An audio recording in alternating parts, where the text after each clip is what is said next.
Good morning sir. Good morning बेटा।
Last क्या लिखवाया था मैंने?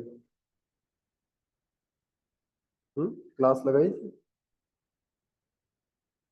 कभी लगा भी लिया कर। हमेशा नहीं सर, था तो तू ऑनलाइन। पिछली बार तो लगी नहीं, उससे पिछली बार। फिर ऑनलाइन लिखता नहीं है।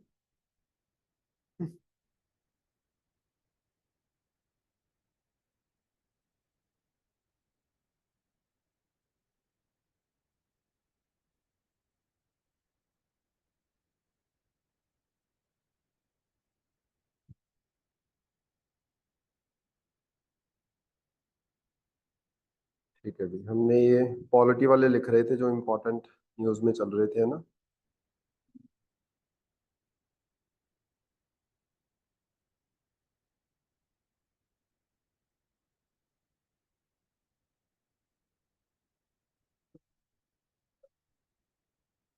क्या?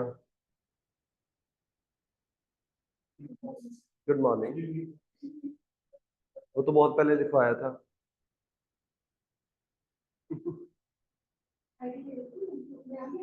हाँ है खुशप्रीत ऑनलाइन। खुशप्रीत।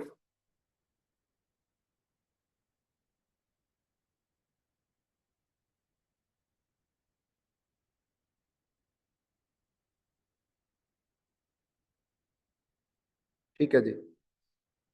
नेक्स्ट एक मोस्ट इम्पॉर्टेंट चीज जो करंट में चल रही है उसको हमने डिस्कस करना है। तो लिखना, फिर हेडिंग देना, new criminal laws of India. New criminal laws of India 2024। New criminal laws of India 2024।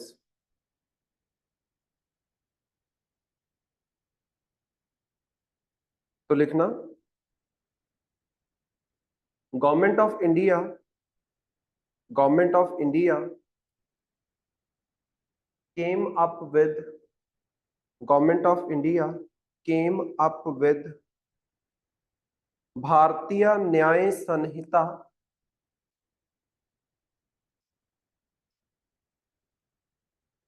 भारतीय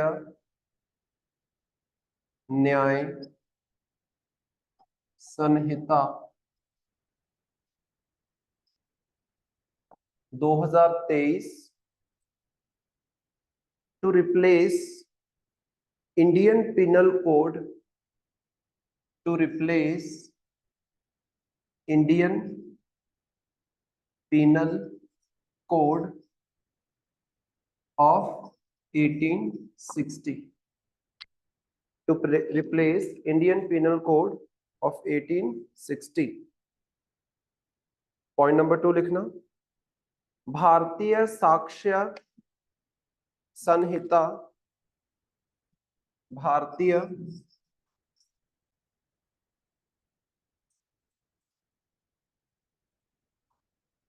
साक्ष्य संहिता, साक्ष्य का मतलब होता है evidence, 2023 to replace Indian Evidence Act to replace Indian Evidence Act of 1872, Indian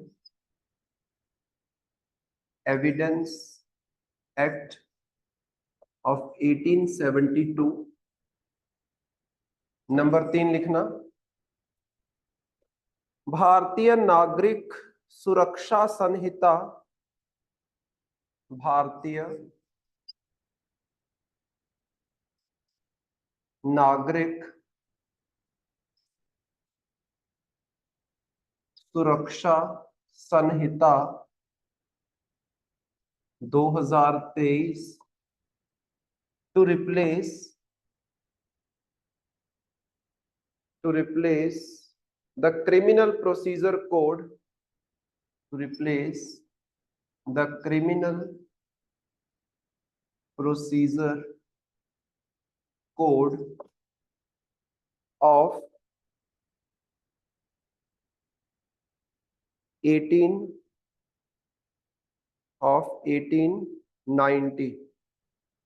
1890,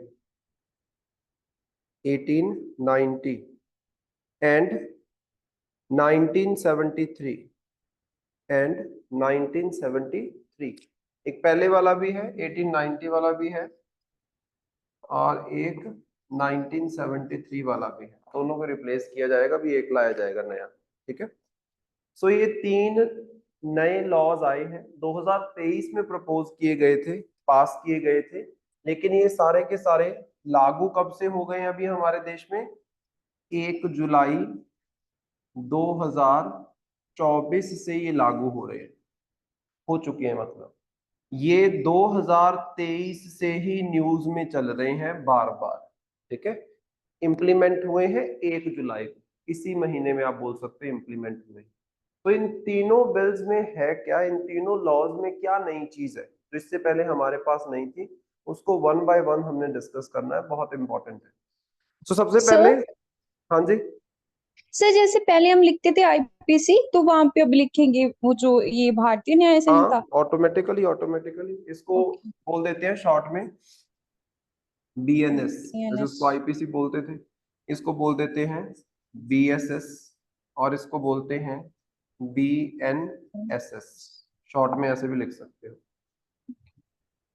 तो देखो 1 जुलाई को ये इम्प्लीमेंट हुए हैं, 1 जुलाई से पहले अगर कोई केस चल रहा है तो ऑटोमेटिकली वो पुराने वाले कानूनों के तहत ही उसको सॉल्व किया जाएगा, क्योंकि हमें पता है, मैंने पॉलिटी में भी आपको करवाया था कि हमारे देश के अंदर कभी भी कोई क्रिमिनल लॉ जो होता है वो पिछली डेट पे जाके इम्प्लीमेंट नहीं होता, वो हमेशा जिस डेट को इम्प्लीमेंट हो रहा है उससे आगे वाले केसेस के ऊपर लगेगा। उससे पिछला कोई केस अगर आया है, उससे पहले कोई इंसिडेंट हुआ है, उसके ऊपर वो कभी भी नहीं लगेगा। क्रिमिनल केसेस जो होते हैं उनके ऊपर जो क्रिमिनल लॉ लगता है वो कभी भी पिछली डेट से इंप्लीमेंट नहीं हो सकता है कि आज कानून लेके आए हो और बोलो कि 1 साल पहले से जितने केसेस हुए हैं उनके ऊपर भी यही इंप्लीमेंट होगा, दैट इज नॉट पॉसिबल। ये हमारे फंडामेंटल राइट्स के अंदर भी मेंशन किया गया कि ऐसा नहीं हो सकता है। लेकिन हाँ, अगर कोई सिविल लॉ आता है तो सिविल लॉ पिछली डेट पे इंप्लीमेंट हो सकता है। जैसे फॉर एग्जाम्पल लाइट्स क्रॉस करने के लिए सरकार नया कानून लेके आई कि भाई अब फाइन 5,000 रुपया होगा लाइट क्रॉस करने का, उसको इन्होंने इंप्लीमेंट कर दिया, पिछले 1 साल से जितने भी लाइट क्रॉस वाले केसेस है सबके ऊपर वही लगेगा फिर। लेकिन क्रिमिनल वाला जिस डेट को आता है उस डेट के बाद वाले केसेस के ऊपर इंप्लीमेंट होता है। तो अभी हमारे देश में जो पिछले केसेस अभी सॉल्व नहीं हुए हैं वो तो पुराने कानूनों के तहत ही सॉल्व होंगे। इसके बाद 1 जुलाई के बाद अगर कोई भी क्रिमिनल केस आता है तो वो इन तीनों के अंदर लिखा जाएगा। ठीक है, सो सर लिखना इसमें, हाँ जी। सर जैसे पहले चलता था आईपीसी, वो नंबरिंग्स होते थे, जैसे कोई केस का हाँ हाँ, नंबर वो होता सारा चेंज हो था गया अभी, 420, सारा चेंज हो सारा जाएगा ही सर। चेंज होगा ना ऑटोमेटिकली। अभी बीएनएस बोला जाएगा, बीएनएस का ये सेक्शन, बीएनएस का वो सेक्शन, अभी सारा ही चेंज हो गया ना। तो सर ये इस चीज को अडेप्ट करने में तो प्रॉब्लम आएगी ना लोगों को। नहीं, प्रॉब्लम तो क्या है कि लॉज चेंज होते रहते हैं, रिप्लेस होते रहते हैं ऑटोमेटिकली। हाँ, प्रॉब्लम थोड़ा प्रशासन में प्रॉब्लम आ सकती है, जो हाँ जी। लॉयर्स हैं उनको समझने में टाइम लग सकता है, जो जजेस हैं उनको समझने में टाइम लग सकता है, लेकिन अब सर उनके जैसे जो पास पुलिस वगैरह थी उनके जैसे फिंगर्स पे था ये लगेगा, एफआईआर में लिखते थे, तो ये चीज तो अब उनको दोबारा से वो हाँ ट्रेनिंग तो का वो हो सारा जाएगा उनको ना। करना पड़ेगा, वो सारा उनको हाँ जी। स्टडी करनी पड़ेगी कि अब कौन कौन सा सेक्शन कहाँ पे क्या है, तो सारा पूरा रिपीट होगा ना फिर, वो तो सबको करना ही पड़ेगा, पुलिस वाले हों या बच्चे जो लॉ पढ़ रहे हैं उनको भी अब यही पढ़ना पड़ेगा, आईपीसी थोड़ा ना पढ़ेंगे, वो बीएनएस पढ़ेंगे अभी जो नए बच्चे आएंगे। अब पुराने वाले जो पढ़ गए हैं उनको दोबारा से पढ़ना पड़ेगा, ये सब कुछ आप बोल सकते हो, मतलब अनऑफिशियली दोबारा से स्कूलिंग या एजुकेशन करने की जरूरत नहीं, कॉलेज यूनिवर्सिटी जाने की जरूरत नहीं, लेकिन एक बार उनको करना पड़ेगा, जितने लॉयर्स हैं उनको पढ़ना पड़ेगा, सबको पढ़ना पड़ेगा ये पूरे का पूरा। ओके तो सर। हाँ कुछ टाइम के लिए हो सकता है, डिलेज हो सकती हैं, समझने में प्रॉब्लम आ सकती है, लेकिन इनको रिप्लेस करना वॉज वेरी नेसेसिटी आप बोल सकते हो, क्योंकि 1860 का कानून है। अब 1860 में बहुत सारी ऐसी चीजें थी जो नहीं होती थी, जो आज हो रही हैं। अब उसमें अमेंडमेंट करने की बजाय अच्छा है कि आप नया कानून लेके आओ, इससे क्या होता है, एक तो आपने ब्रिटिशर्स के टाइम के जो कानून है उनको रिप्लेस कर दिया। अब ध्यान से देखो कितनी सारी प्रॉब्लम्स हमारे पास यहाँ पे आती है, जैसे फॉर एग्जांपल मैरिटल रेप का केस आता है ना, या फिर जो अभी रिसेंटली बड़ा न्यूज में घूम रहा था, क्योंकि ऐसी चीजों को बड़ा थोड़ा मुद्दा उठाते हैं कि अगर किसी लड़की को प्रॉमिस किया है शादी का और बाद में मुकर गया बंदा, वो भी अब क्रिमिनल ऑफेंस हो गया। किसी ऑफिसर को आप धमकी देते हो कि मेरा काम करो नहीं तो मैं सुसाइड कर लूंगा, वो भी क्रिमिनल ऑफेंस हो गया। ये चीजें आईपीसी में कहाँ मेंशन की हुई थी, अब मेंशन की गई हैं। तो वो कौन कौन सी नई चीजें आप बोल सकते हैं, हाँ जीरो एफआईआर को, उसको जीरो एफआईआर बोलते हैं, तो वो वाला कंसेप्ट भी अभी आया है, वो पहले नहीं था बोल सकते हो। तो क्या क्या नई चीजें इसमें आई हैं उसी को हम देख रहे हैं यहाँ पे। तो सबसे पहले हेडिंग देना भारतीय Nyaya Sanhita 2023, BNS 2023।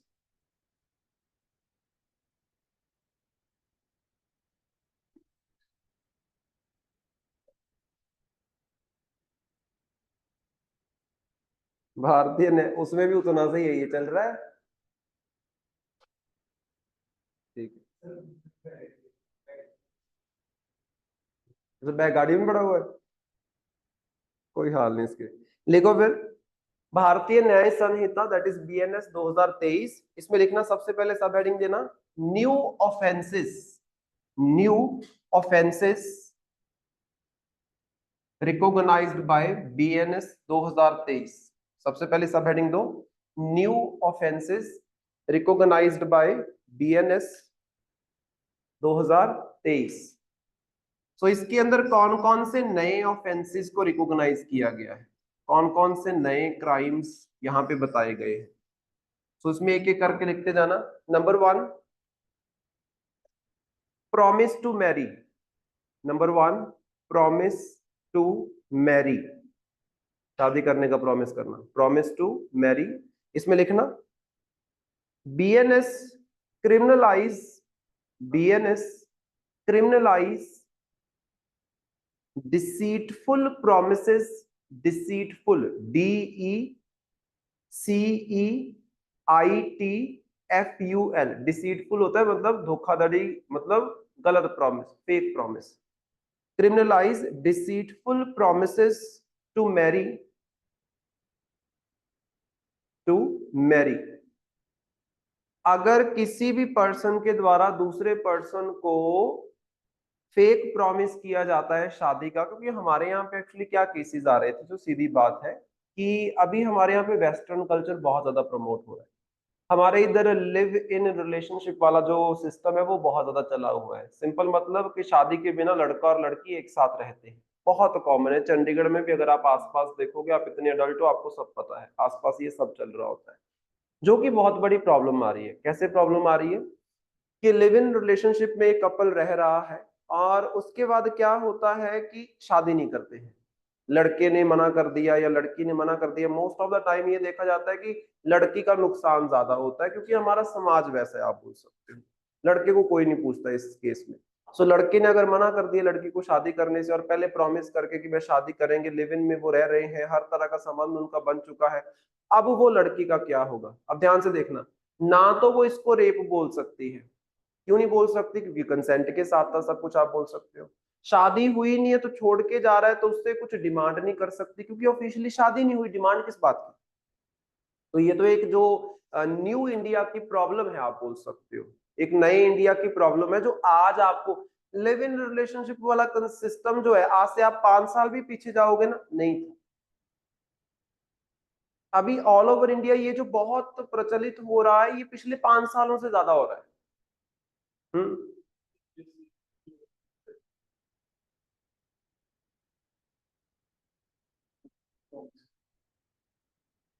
Contract marriage नहीं होती है वो, तुम कॉन्ट्रैक्ट मैरिज बोलते हो, वो मैरिज ही होती है।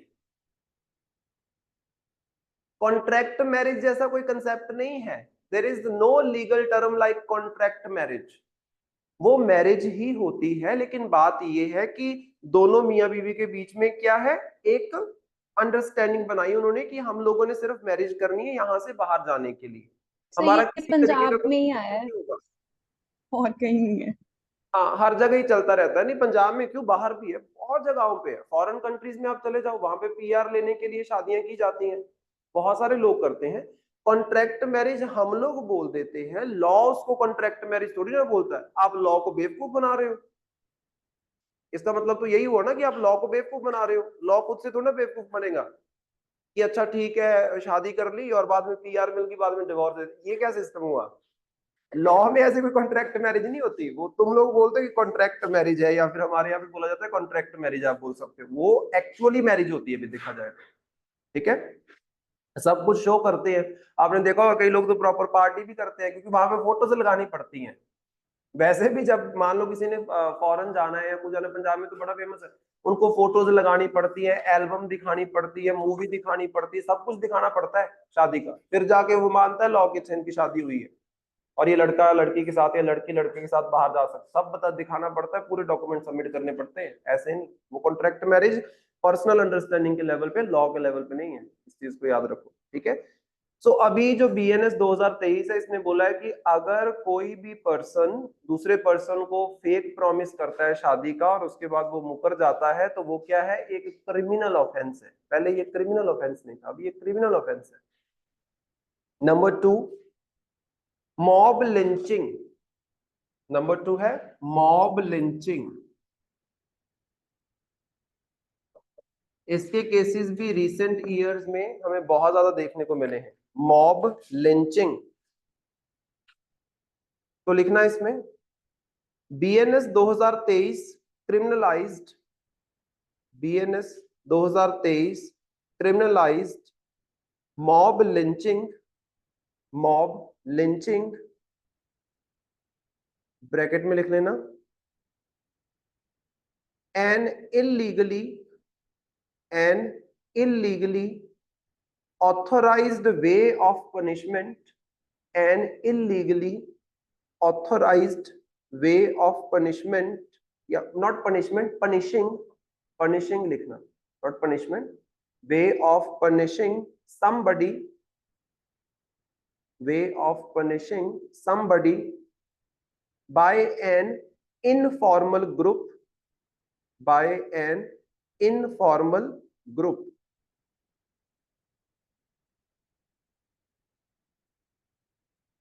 by an informal group। So mob lynching की अगर हम बात करते हैं, तो इसका मतलब है कि भीड़ ने इकट्ठे होकर किसी बंदे को मार दिया सजा देने के नाम पे। जैसे फॉर एग्जांपल हमारे यहाँ पे क्या हुआ था कि ये मॉब लिंचिंग के ज्यादा केसेस वैसे तो होते रहे हैं, शुरू से ही होते रहे हैं, कोई नई चीज नहीं है। रिसेंट ईयर्स में ये मुद्दा तब भड़का जब ये बीफ को बैन किया गया। जब बीफ को बैन किया गया, तो अगर कहीं पे भी मिल जाता था कोई पर्सन गाय को लेके जाता हुआ, जैसे कई बार होती है आवारा गाय घूम रही होती है, तो उनको पकड़ के एक कैंटर में डाल के कहीं छोड़ने के लिए ले जा रहे हैं, या फिर बुच्चड़ में लेके जा रहे हैं, बुच्चड़ होते हैं ना, बुच्चड़ में लेके जा रहे हैं। तो उन सब चीजों के जब इंसिडेंट देखने को मिले, तो क्या करते थे लोग, उनको कैंटर वाले को पकड़ के मार मार के खत्म कर देते थे कि ये बीफ के लिए हमारी गाय को लेके जा रहा है। और खास तौर पे हिंदू जो धर्म के लोग हैं, ऑटोमेटिकली वो करेंगे, क्योंकि गाय जो है उसके मरने से ज्यादा दिक्कत किसको है, हिंदू धर्म के लोगों को, क्योंकि जो गाय है वो हिंदू धर्म के अंदर एक सेक्रेड एनिमल है। और ये बीफ हमारे देश में बैन किया गया था, ये मोदी सरकार के टाइम भी बैन हुआ है, इनकी फर्स्ट टर्म में आप बोल सकते हो, उस टाइम पे बड़े केसेस आए थे। राजस्थान की सरकार all over India was the first government जिसने मॉब लिंचिंग के खिलाफ कानून बनाया था स्टेट लेवल पे, क्योंकि राजस्थान में मॉब लिंचिंग के केसेस बहुत ज्यादा मिल रहे थे। कि बंदे को पकड़ के 50-100 लोग मिलके मार रहे हैं, अब केस किसके ऊपर करें। तो अभी मॉब लिंचिंग को क्या कर दिया है, क्रिमिनलाइज कर दिया है। आप मानो 100 बंदे इकट्ठे होके गांव के किसी एक बंदे को मार दो तो सबके ऊपर केस होगा। पहले क्या होता था, एक बंदे पे केस हो सकता था, 2 पे हो सकता था, 100 पे थोड़ी ना केस होगा। तो मॉब लिंचिंग को क्या माना गया था कि मॉब लिंचिंग तो एक सोशल एक्टिविटी है, हो जाता है, चलता है, आईपीसी इसके बारे में बात ही नहीं कर रहा था। अब इन चीजों को क्रिमिनलाइज कर दिया। अब मतलब कोई ग्रुप मिलके किसी सिंगल बंदे को सजा देने के नाम पे इलीगल तरीके से मार नहीं सकता। ठीक है, तीसरा लिखना, organised crime and terrorism. Organised crime and terrorism, तीसरा जो यहाँ पे नया ऑफेंस आया है, इसको लिखना BNS 2023, BNS 2023 covers organized crime and terrorism, covers organized crime and terrorism, comma, also includes terror financing, also includes terror financing as a criminal activity, as a criminal activity, comma,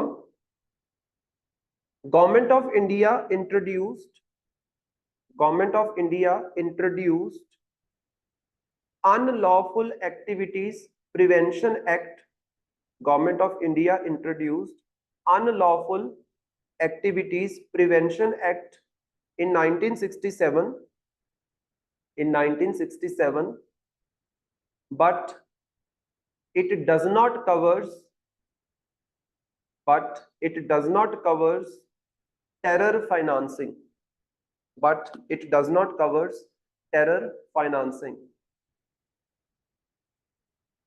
ध्यान से देखना, BNS जो आया है इसके अंदर terrorism, organised crime, organised crime का मतलब होता है सोचा समझा, जो आप षड्यंत्र रचते हो, कहीं पे बॉम्ब ब्लास्ट करना या कुछ करना, कुछ भी हो सकता है।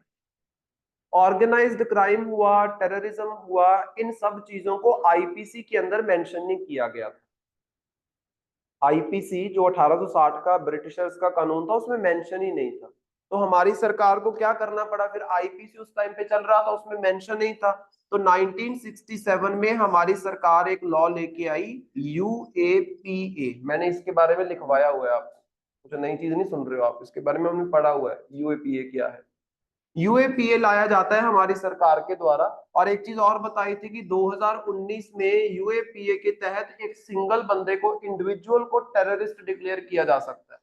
1967 से 2019 तक इस एक्ट के तहत किसी संस्था को टेररिस्ट ऑर्गेनाइजेशन डिक्लेयर करने की पावर तो सरकार के पास थी। 2019 में सरकार ने इसमें अमेंडमेंट की और इसमें किसी इंडिविजुअल बंदे को, सिंगल बंदे को भी टेररिस्ट डिक्लेयर करने की पावर सरकार के हाथ में आ गई। लेकिन इसके अंदर कहीं पे भी टेररिस्ट फाइनेंसिंग के बारे में कुछ नहीं लिखा हुआ था। टेररिस्ट फाइनेंसिंग मतलब टेररिस्ट एक्टिविटीज के लिए पैसा देना। अभी जो हमारा बीएनएस आया है 2023 वाला, जो 1 जुलाई 2024 से इंप्लीमेंट हुआ है, इसने टेररिज्म के बारे में, ऑर्गेनाइज्ड क्राइम के बारे में, प्लस टेररिस्ट फाइनेंसिंग के बारे में मेंशन किया है कि ये सारी एक्टिविटीज क्रिमिनल एक्टिविटीज है। अब देखो, organised crime and terrorism UAPA में मेंशन था, लेकिन यहाँ पे एक चीज नहीं थी, टेरर फाइनेंसिंग। अभी जब आपने सब कुछ बीएनएस के अंदर लिख दिया है तो ऑटोमेटिकली आपको इस वाले कानून की अभी नए केसेस के लिए जरूरत नहीं है, वो सारे केसेस इसी के तहत रजिस्टर हो जाएंगे, आप बोल सकते हो। लेकिन जो पुराने केसेस चल रहे हैं वो तो इसी के अकॉर्डिंग चलेंगे, आप बोल सकते हो, क्योंकि क्रिमिनल लॉ जिस डेट को लागू होता है उसके बाद वाले केसेस के ऊपर अप्लाई होता है, उससे पहले वाले केसेस के ऊपर नहीं। उससे पहले वाले केसेस के ऊपर जो पहले लॉ चल रहा था वही चलेगा, राइट। नेक्स्ट लिखो, अटेम्प्ट टू सुसाइड, चौथा जो नया ऑफेंस है, attempt to suicide.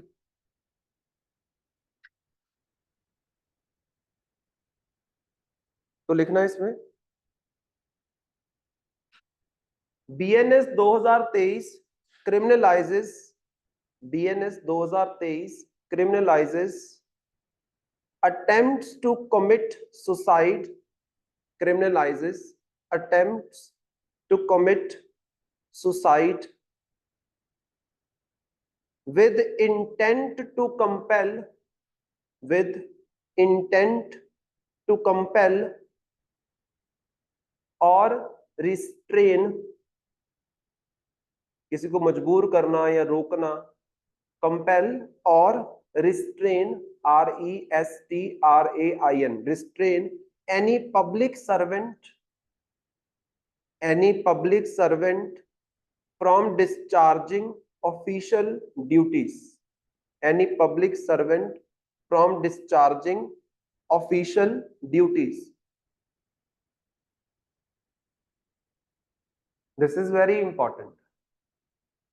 Attempt to suicide का यहाँ पे जो नया क्रिमिनल एक्टिविटी ऐड किया गया है उसमें खास तौर पे कवर क्या की जा रही है चीज।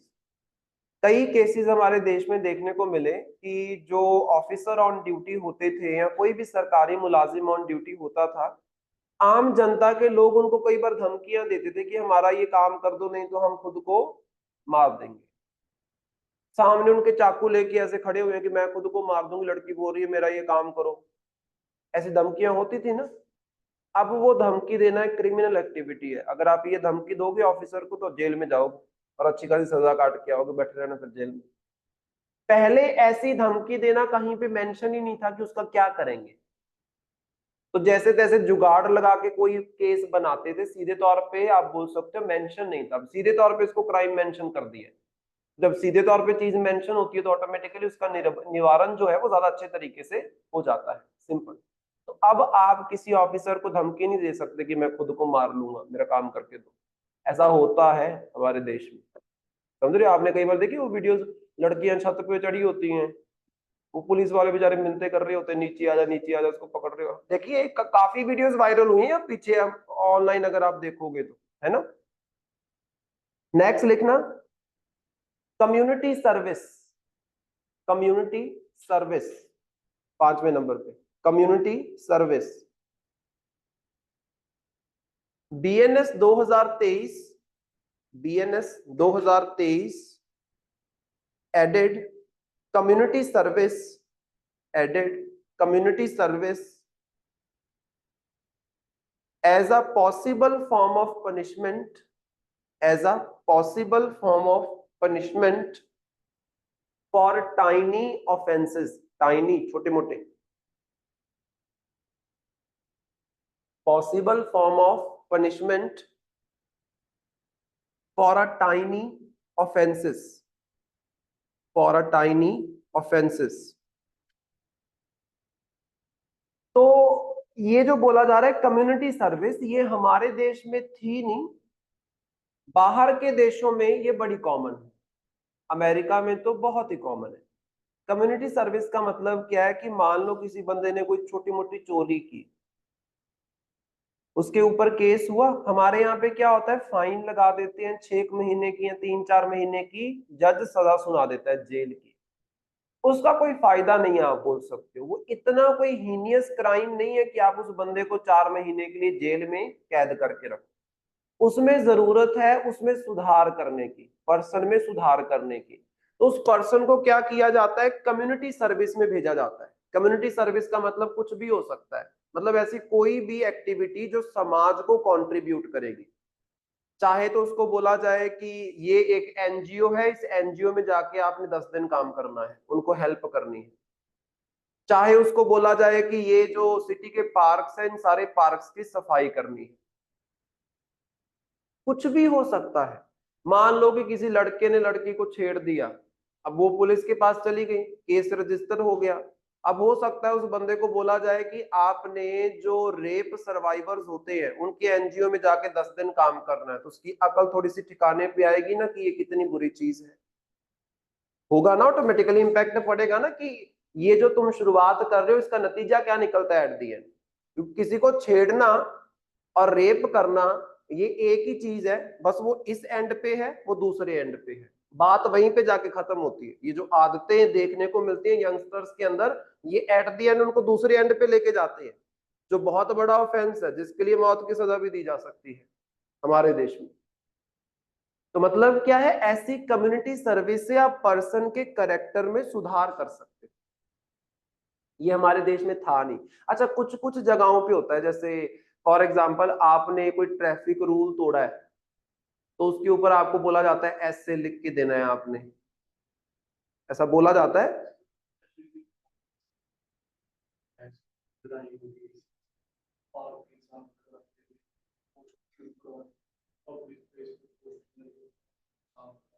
हाँ, लेकिन वो कहीं पे लिखा हुआ नहीं था। मतलब ऐसी सर्विस जो है कि आप पनिशमेंट की बजाय ये कम्युनिटी सर्विस कर सकते हो, ऐसा कहीं पे लिखा नहीं हुआ था। अब लिखा गया है वो आईपीसी, आपके बीएनएस के अंदर। आईपीसी में ऐसा कुछ भी मेंशन नहीं था, आप बोल सकते हो।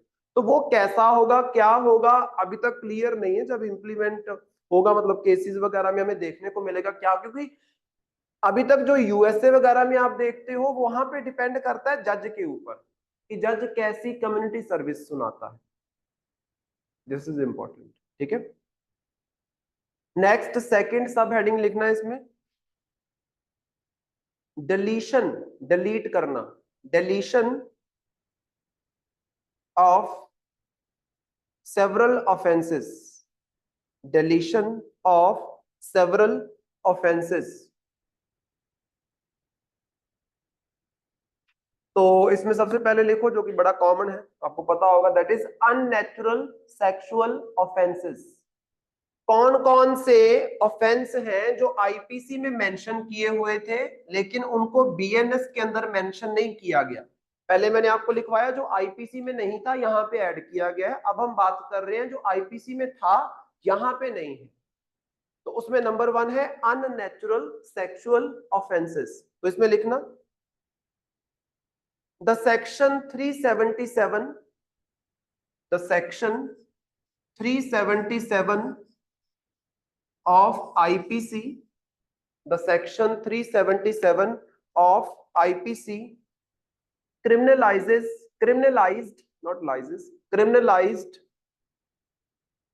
homosexuality, criminalized homosexuality and other unnatural sexual activities, other unnatural sexual activities, but the BNS 2023, but the BNS 2023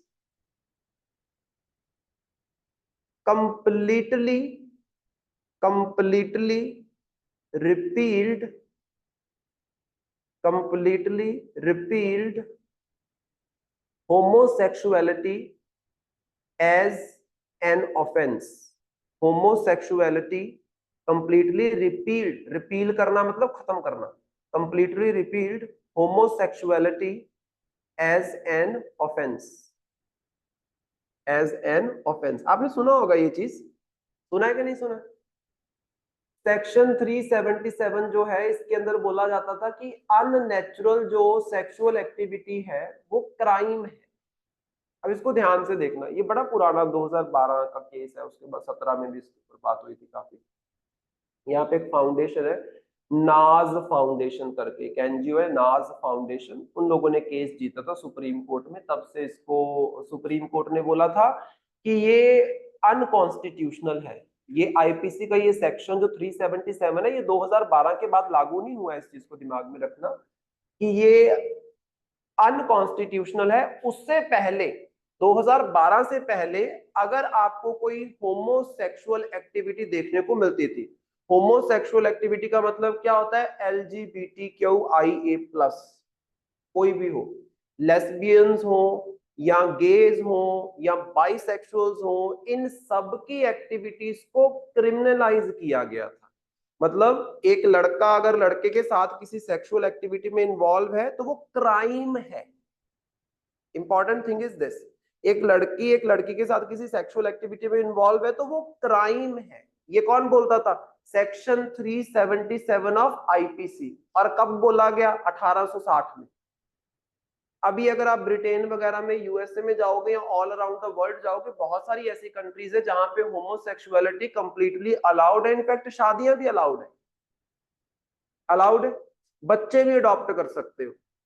हमारे देश में देखो शादी अलाउ करने के लिए इन्होंने प्रपोजल रखा था, लेकिन वो सरकार ने रिजेक्ट कर दिया, रिसेंटली आपको देखने को मिला होगा। हमारे देश में शादी करना तो अलाउड नहीं है होमोसेक्सुअल ग्रुप्स को, मतलब सेम सेक्स के बंदों को, मेल मेल फीमेल फीमेल इस तरीके से, बट उनका एक साथ रहना या सेक्सुअल एक्टिविटी में इन्वॉल्व होना वो अब क्राइम नहीं है, पहले वो क्राइम होता था, समझ रहे हो? तो इसको कंप्लीटली निकाल दिया गया है, बीएनएस इस तरीके से के किसी क्राइम की बात नहीं करता। ठीक है, नेक्स्ट लिखो adultery. Adultery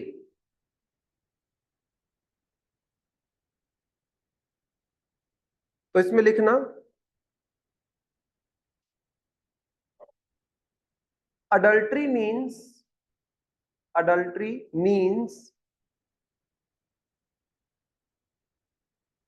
any voluntary sexual activity, any voluntary sexual activity between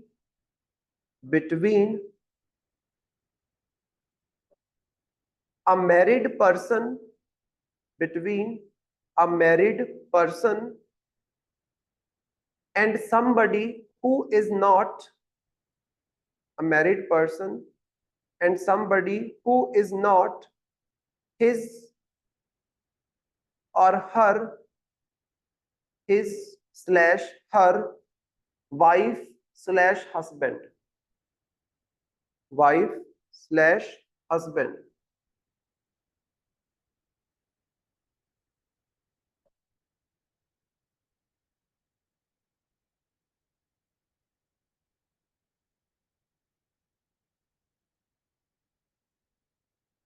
comma लगा लिखना before 2018, before 2018 the Indian Penal Code, the Indian Penal Code under section 497, under section 497 classified adultery as, classified adultery as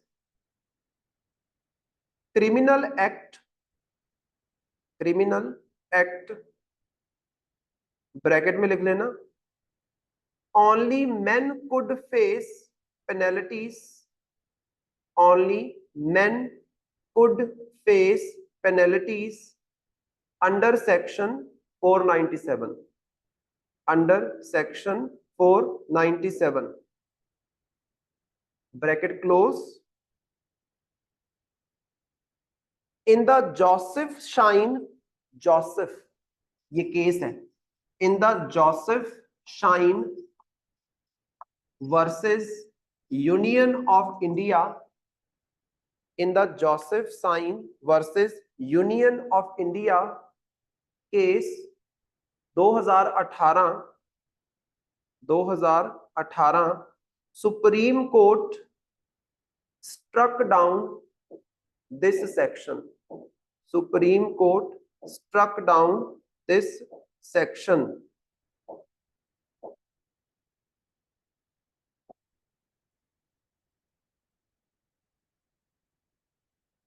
comma लगा के लिखना BNS 2023 completely repealed, BNS 2023 completely repealed adultery, adultery as a criminal activity, adultery as a criminal activity। ठीक है, 2018 से पहले हमारे देश में adultery was a criminal activity. Adultery का मतलब होता है, हमारे देश में अडल्ट्री का मतलब पता क्या है, वैसे all over the world adultery का मतलब होता है कि मैरिड लोग हैं, मैरिड कपल है, उसमें से चाहे फीमेल अपने हस्बैंड के अलावा किसी के साथ सेक्सुअल रिलेशन में इन्वॉल्व है, वो भी अडल्ट्री कहलाती है। और चाहे मेल अपनी वाइफ के अलावा किसी बाहर किसी महिला के साथ सेक्सुअल रिलेशन में इन्वॉल्व है, उसको भी अडल्ट्री बोला जाता है। This is the basic definition of adultery.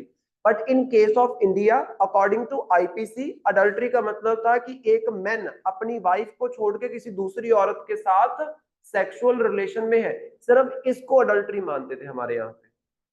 Female अगर किसी के साथ बाहर किसी आदमी के साथ सेक्सुअल रिलेशंस में इन्वॉल्व है, उसको अडल्ट्री नहीं माना जाता है, वो अडल्ट्री।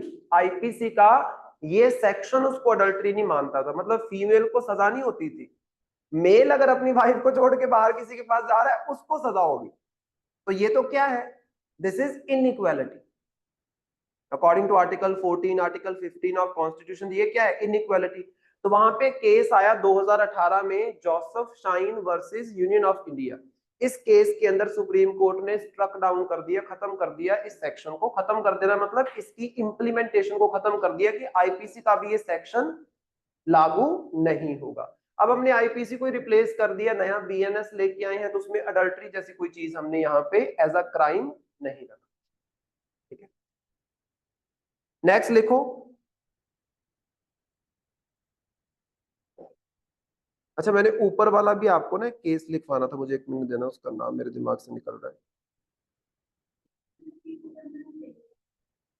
क्यों, क्या है, कुछ गलत नहीं है इसमें? इसमें कुछ गलत नहीं है। देखो, जो मैरिज है, it is not just a legal activity, it is also based on trust. और अगर आपको लग रहा है कि वहां पे ट्रस्ट ब्रेक हो रहा है, then you have a option divorce.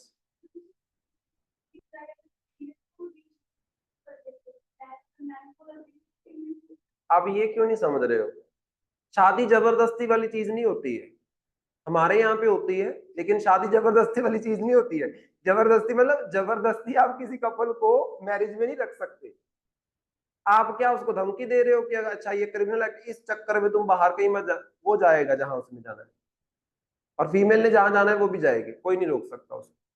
इससे अच्छा होगा कि इस चीज को क्रिमिनल एक्टिविटी नहीं रखना चाहिए। हाँ, अगर ऐसा होता है ऑटोमेटिकली पेनल्टीज वगैरह लगती हैं, but not as a criminal activity.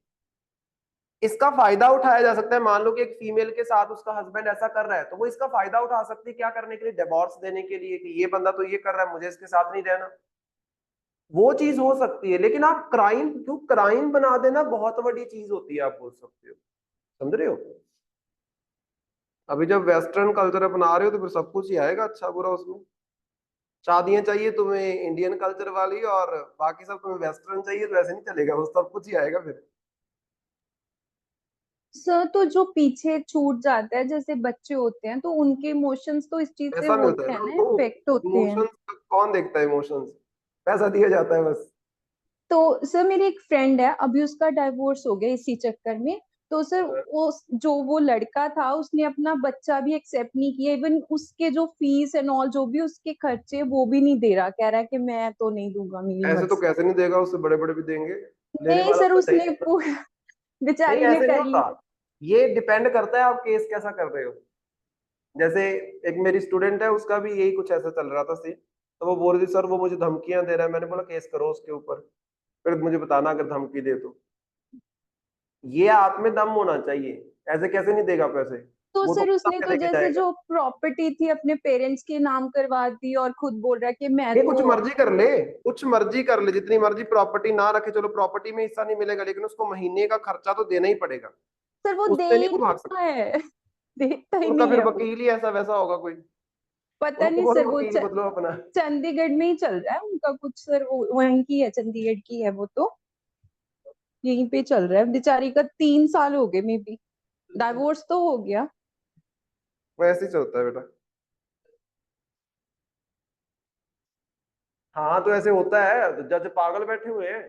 मुझे एक बात बताओ, आप जॉब कर रहे थे, या फिर आपके घर वालों के नाम पे प्रॉपर्टी, अच्छा आपके घर वालों के नाम पे प्रॉपर्टी है, उसको इनहेरेंट कौन करेगा? तुम ही करोगे, कोई तीसरा बंदा थोड़ी ना आके कर जाएगा। सब पता होता है, जज पागल नहीं बैठे हुए वहां पे, उनको सब पता है कि ये कितने चालाकियां कर सकते हैं। वो बात ये होती है कि आपका वकील कैसा है। अगर आपका लॉयर अच्छा है तो ऑटोमेटिकली कभी भी आप केस ऐसे केस को हारोगे नहीं। और अल्टीमेटली कई बार इसमें डिलेज हो सकते हैं, जैसे खुशप्रीत बोल रही सर 3 साल हो गए, डिलेज हो सकते हैं, लेकिन ना मिले ऐसा नहीं हो सकता, इट इज नॉट पॉसिबल। ठीक है, नेक्स्ट लिखो, ठग्स, THUGS, नहीं तीसरा, हाँ इसी में तीसरा,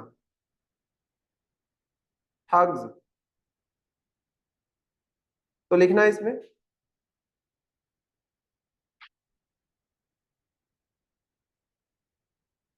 section 310 of IPC, section 310 of IPC mentioned about thugs and dacoity, DACOITY, dacoity as a criminal activity,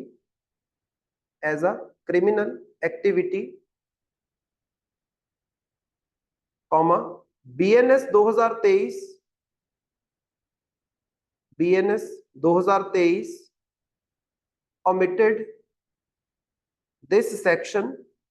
omitted this section, सो ये डिकॉती वाला जो काम होता है, ठगी वाला जो काम नहीं होता है, ये सारी चीजें पहले क्या थी, क्रिमिनल एक्टिविटीज थी। अब इनको क्रिमिनल एक्टिविटी की कैटेगरी में निकाल दिया गया है, बट ऑटोमेटिकली ये ऑफेंस है, but it is not a criminal offence. IPC इसको क्रिमिनल ऑफेंस बोलता था, किसी के साथ ठगी मारना है, कुछ करना है, ये पहले क्रिमिनल ऑफेंस होता था, लेकिन अभी ये क्रिमिनल ऑफेंस नहीं है, ये सिविल ऑफेंस बन चुका है, आप बोल सकते हो। तो ठगी वगैरह मारोगे तो सजा मिलेगी, लेकिन एज अ क्रिमिनल ऑफेंस नहीं मिलेगी, एज अ सिविल ऑफेंस मिलेगी, आप बोल सकते हो। ठीक है, सजा तो होती है, सिविल ऑफेंस में कौन सी सजा नहीं होती। क्रिमिनल ऑफेंस में चार्जेस ज्यादा हार्श लगते हैं, आपकी लाइफ के ऊपर इंपैक्ट ज्यादा पड़ता है। सिविल ऑफेंसेस में जो सजा है वो लाइटर होती है, चार्जेस कम लगते हैं और आपकी लाइफ के ऊपर इंपैक्ट कम पड़ता है। क्रिमिनल एक्टिविटी अगर किसी बंदे ने कर दी है ना, तो उसकी फॉरेन मूवमेंट, इन सब चीजों के ऊपर बंदिश लग जाती है, मतलब उस बंदे की जिंदगी पूरी पूरी लाइफ टाइम के लिए एक तरीके से बर्बादी हो जाती है। जैसे किसी के ऊपर क्रिमिनल केस साबित हो जाता है, वो सरकारी नौकरी नहीं कर सकता, ऐसा कुछ भी नहीं कर सकता, वो उसकी पूरी जिंदगी बर्बाद हो जाती है, आप बोल सकते हैं। तो इसको क्रिमिनल एक्टिविटी से निकाला है, ऐसा नहीं है कि ये ऑफेंस नहीं है, लेकिन अब ये बीएनएस के अंदर as a criminal offence registered नहीं है। आप नहीं, और ज्यादा नहीं होगी, उसके लिए आपको बाकी चीजों के ऊपर काम करने की जरूरत है। जैसे ठगियां आजकल बचती हैं, ठगियां कैसे बचती हैं, ये ऑनलाइन ही बज रही हैं आजकल तो बहुत सारी, कि ये मैंने पैसे डाले जी आपको इतने, मुझे ये कर दो वो कर दो, कितने फोन आते हैं ना।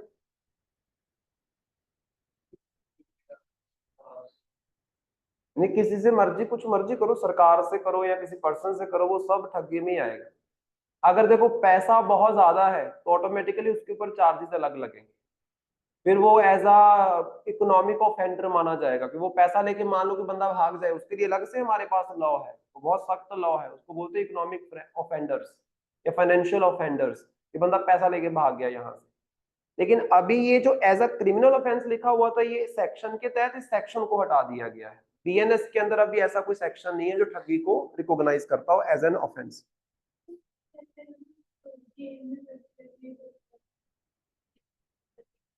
हाँ हाँ, तो वो उसके देखो, अगर आपके ऊपर केस साबित हुआ है और आपको सजा मिली है, वो भी देखो हमने पढ़ा था, अगर आपको याद हो, कि 2 साल की कम से कम आपको सजा मिली हो। अगर आपने शक के बिहाफ के ऊपर बंदे को जेल में रखा हुआ है, फिर तो ऑटोमेटिकली वो इलेक्शन लड़ सकता है। हाँ, तो उसके ऊपर कौन सा केस साबित हुआ है, उसको सजा थोड़ी ना मिली है। अमृतपाल जो जीता है उसको सजा थोड़ी मिली हुई है, उसको तो शक के आधार के ऊपर जेल में रखा हुआ है। शक के आधार के ऊपर आप जेल में रख सकते हो, लेकिन बंदे को इलेक्शन लड़ने से नहीं रोक सकते।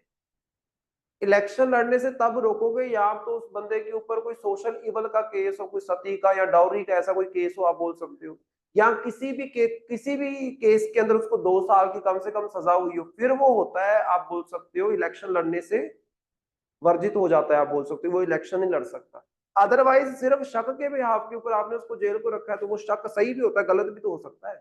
सजा थोड़ी ना मिली अमृतपाल को, सर अगर जो मिली होती 2 साल की सजा, फिर तो ना लड़ सकता। तो सर जो एक बार हुआ था रेसलिंग प्लेयर्स का था सर, वो बहुत बैठे थे जैसे स्ट्राइक के ऊपर, तो एक थे मुझे याद नहीं आ रहा, बीजेपी से थे, तो उन्होंने तो इलेक्शन लड़े थे फिर भी, रेप नहीं, का उनके डिपेंड करता है चार्जेस। ना कि सजा कैसी मिली है। अगर तो देखो 2 साल से कम सजा है, फिर तो इलेक्शन लड़ सकते हो। 2 साल या 2 साल से ज्यादा नहीं सजा होनी चाहिए। हाँ, तो ऐसे तो हमारे मेजोरिटी ऑफ द एमपी के ऊपर केसेस चल रहे हैं।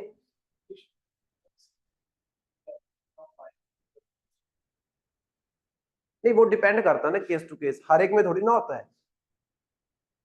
नहीं, वो डिपेंड करता है केस टू केस। हर एक केस में ऐसा नहीं होता कि 3 लाख रुपया फाइन भर दो तो आपको जेल नहीं काटनी पड़ेगी, नहीं।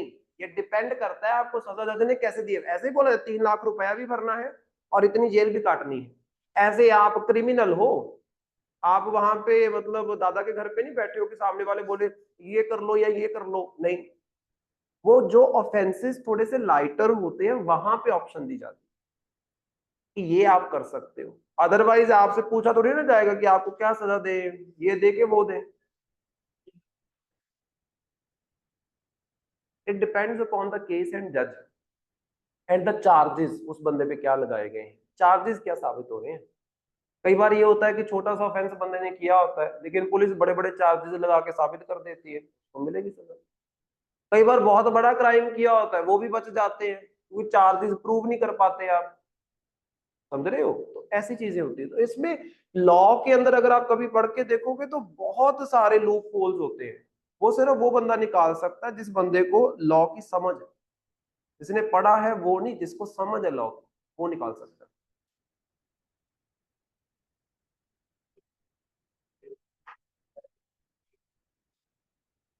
हम्म।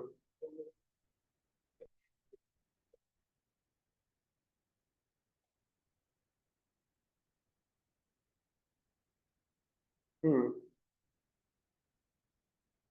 किसको सजा होगी? कब का केस है ये? तो उस टाइम पे तो था। ये तो अभी रिसेंट, ये 2012 में इसकी बात हुई थी, और मुझे लगता है ये 17 में जाके ये चीज हुई थी, 17 में जाके इसको वो किया था। हाँ, 12 में वो केस आया था नाज फाउंडेशन वाला, पहले वो हार गए थे। फिर 17 में जाके जो सेक्शन 377 है इसको हटा दिया गया, उसके बाद इसको डीक्रिमिनलाइज किया है ना। उससे पहले जो केसेस थे वहां पे तो सजा मिलेगी, वहां पे तो मिलती है, अब नहीं मिलती। वो तो वो वही तो चीज है फिर, कि जैसे आपने बोला कि वाइफ ने अपने हस्बैंड के ऊपर अननेचुरल सेक्स का जो इल्जाम है वो लगा दिया कि वो पर्सन होमोसेक्सुअलिटी में इन्वॉल्व है, आप बोल सकते हो, तो ऑटोमेटिकली वहां पे उसको जो सजा है वो हो सकती है। 2 मिनट। तो वहां पे वो सजा वो आप बोल सकते हो वो हो सकती है, क्योंकि उस टाइम पे वो क्रिमिनल एक्टिविटी थी। अभी वो क्रिमिनल एक्टिविटी नहीं है, आप बोल सकते, अभी नहीं हो सकती। वो केस पुराना है तो वहां पे तो हो गई, ये तो 17 में आया, तो अब उसकी किस्मत खराब, तो क्या करे। नेक्स्ट लिखो, gender neutrality. Gender neutrality.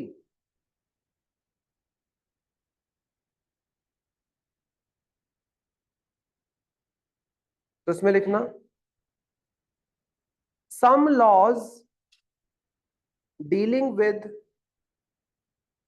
some laws dealing with children modified, dealing with children modified to bring gender neutrality, to bring gender neutrality are repealed, are repealed under BNS 2023, repealed under BNS 2023।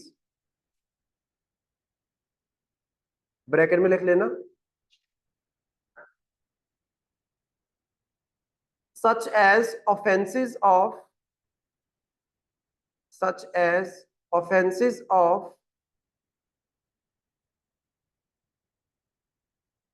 वोयरिज्म, VOYEURISM,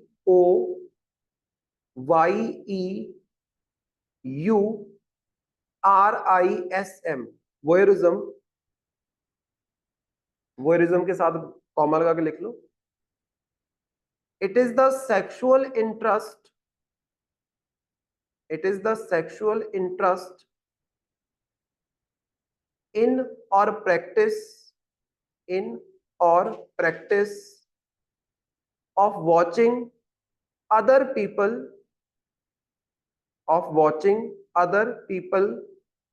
engaged in intimate behaviors,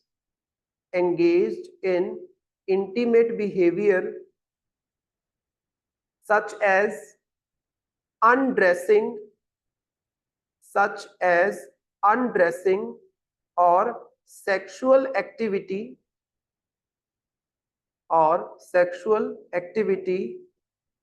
of a private nature,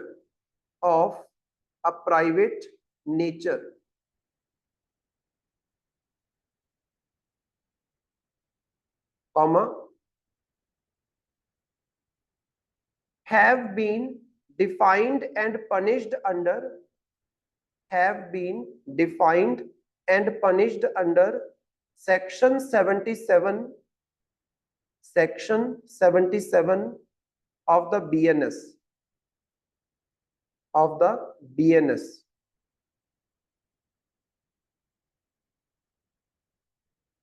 However, it must be noted that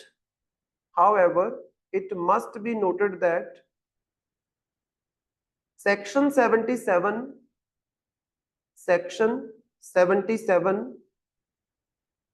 along with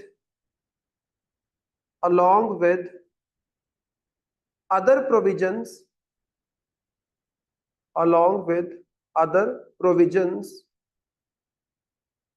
have incorporated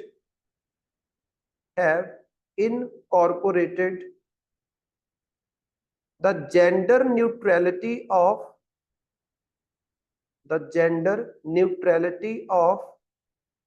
perpetrator, perpetrator,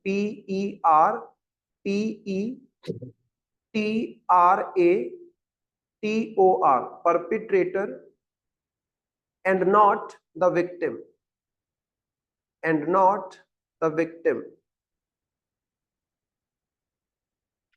perpetrator का मतलब होता है जिसने crime किया है, आप बोल सकते हो।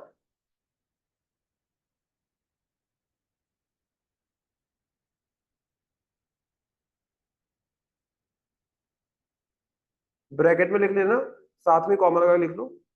The term gender neutral means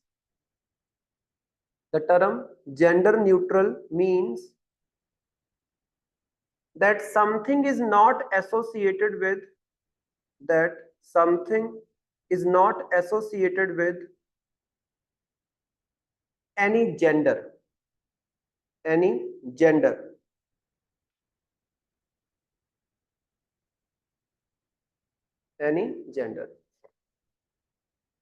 तो यहाँ पे कई सारी चीजें इसमें बोली गई हैं। कुछ चीजों को तो क्रिमिनलाइज किया गया है, कुछ को हटा दिया गया है। जैसे मैंने आपको बताया कि some laws dealing with children modified to bring gender neutrality, इसको डिलीट कर दिया गया है कि अगर मान लो आप किसी बच्चे में कुछ मॉडिफिकेशंस कर रहे हो, जिससे क्या है, आप बोल सकते हो कि उसको जेंडर न्यूट्रल बनाया जा सकता है, कि ना मेल ना फीमेल किसी भी तरीके का कंसेप्ट उसमें नहीं लगेगा, आप बोल सकते हो। उस चीज को क्रिमिनल एक्टिविटी से निकाला गया है। लेकिन कई ऐसी एक्टिविटीज यहाँ पे देखने को मिलती हैं, जैसे वॉयगरिज्म की हम बात करते हैं। वॉयगरिज्म का मतलब होता है कि किसी को सेक्सुअल एक्टिविटी में इन्वॉल्व होते हुए देखना।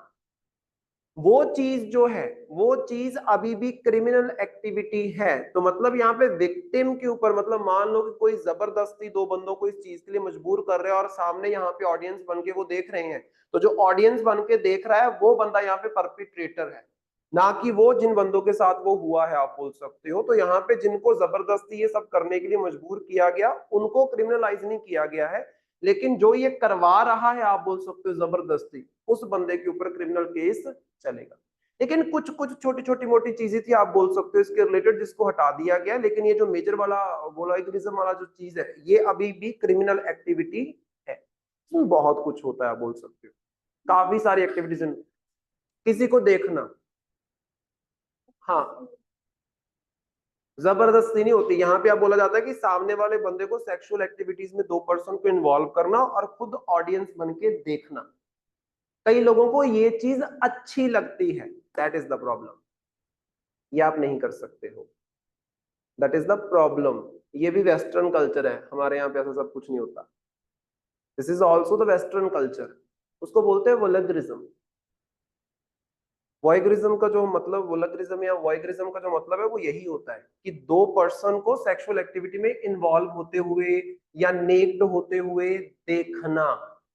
तो अगर यहाँ पे कुछ, जैसे फॉर एग्जांपल मान लो, मैं आपको बताता हूँ, मान लो कि एक कपल है, वो अपने प्राइवेट रूम में है, कोई पर्सन वहां पे कैमरा लगा दे। अब यहाँ पे वो कपल क्रिमिनल नहीं है, क्रिमिनल कौन है? जिसने कैमरा लगाया है।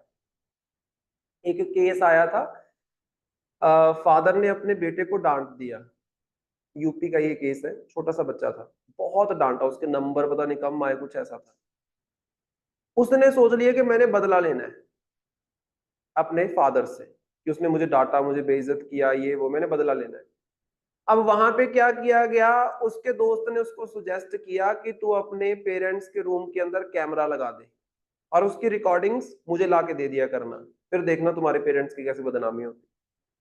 अब ऑटोमेटिकली एक कपल है, एक प्राइवेट रूम के अंदर सब कुछ होगा, उस चीज को रिकॉर्ड करके वो अपने दोस्त को दे देता और उसका दोस्त उसको ऑनलाइन जो अडल्ट साइट्स होती हैं वहां पे डाल देता और दुनिया जहान में उनकी बदनामी होगी।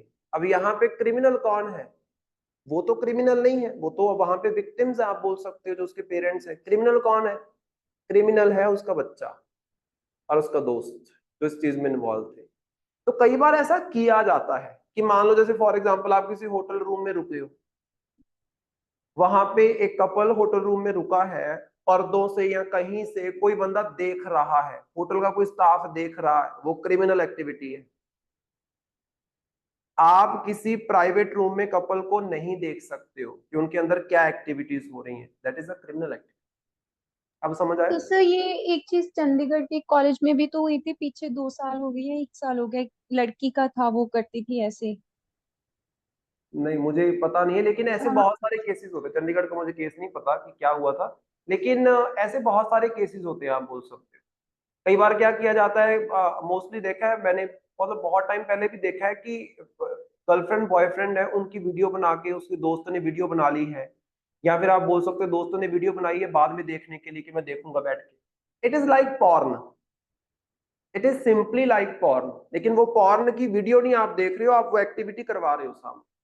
तो ये इसको बोलते हैं वॉयगरिज्म, ये क्रिमिनल एक्टिविटी है। लेकिन बाकी जो छोटे मोटे थे आप बोल सकते हो, उन कुछ चीजों को हटाया गया है यहाँ पे, इस चीज को याद रखना, ठीक है।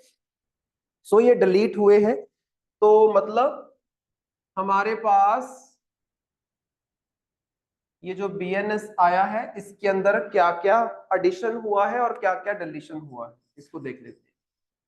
सो बीएनएस 2023, तो यहाँ पे अगर हम एडिशन की बात करें तो मुझे बताना, नंबर 1 क्या ऐड हुआ है?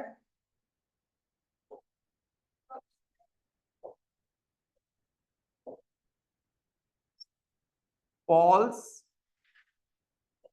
promises to marry.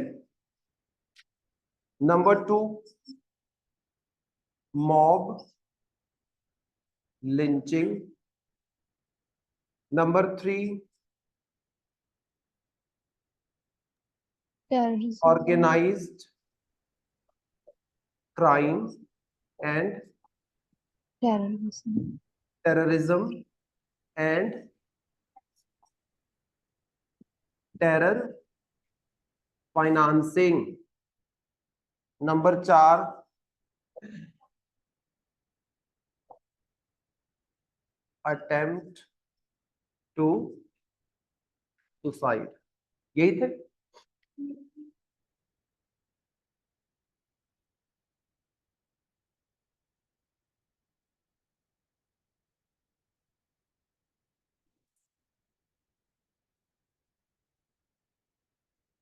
Community service का मतलब होता है कि आपको फाइन या फिर जेल की सजा नहीं होगी, आपको जज बोलेगा जाके कहीं पे पब्लिक सर्विस करके आओ,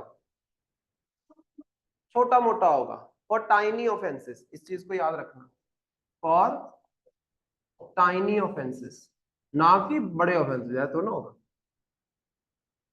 ये अक्सर देखना, जैसे मेरी आदत है जब मैं फ्री होता हूँ मैं देखता हूँ वेब सीरीज अमेरिकन मोस्टली तो उसमें ये बड़ा होता है कि बच्चे ने थोड़ी सी चोरी की है या साथ वाले को मार दिया, उसको बोला 15 दिन का आपने ये पार्क साफ करना है, ये आपने यहाँ पे खाना बांटना है लोगों को, ऐसा कुछ भी हो सकता है। Anything that contributes to the community, that activity is community service. Anything, कुछ भी हो सकता है, झाड़ू लगाना भी हो सकता है, हमारे यहाँ पे तो झाड़ू ही लगवाएंगे, जैसे वो है डिलीशन, स्पेलिंग सही है ना? नंबर 1 क्या डिलीट किया है? अननेचुरल या फिर होमोसेक्सुअलिटी लिखो ना।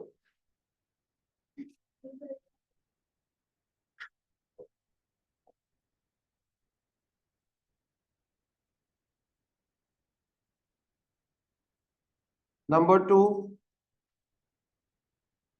अडल्ट्री,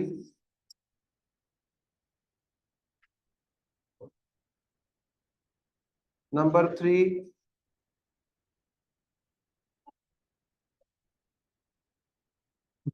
नंबर 4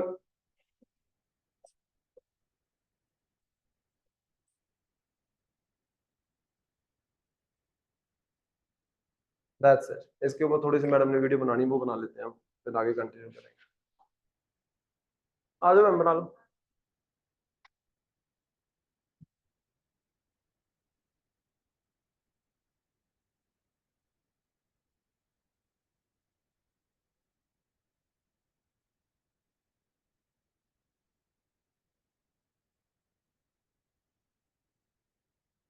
ठीक है जी।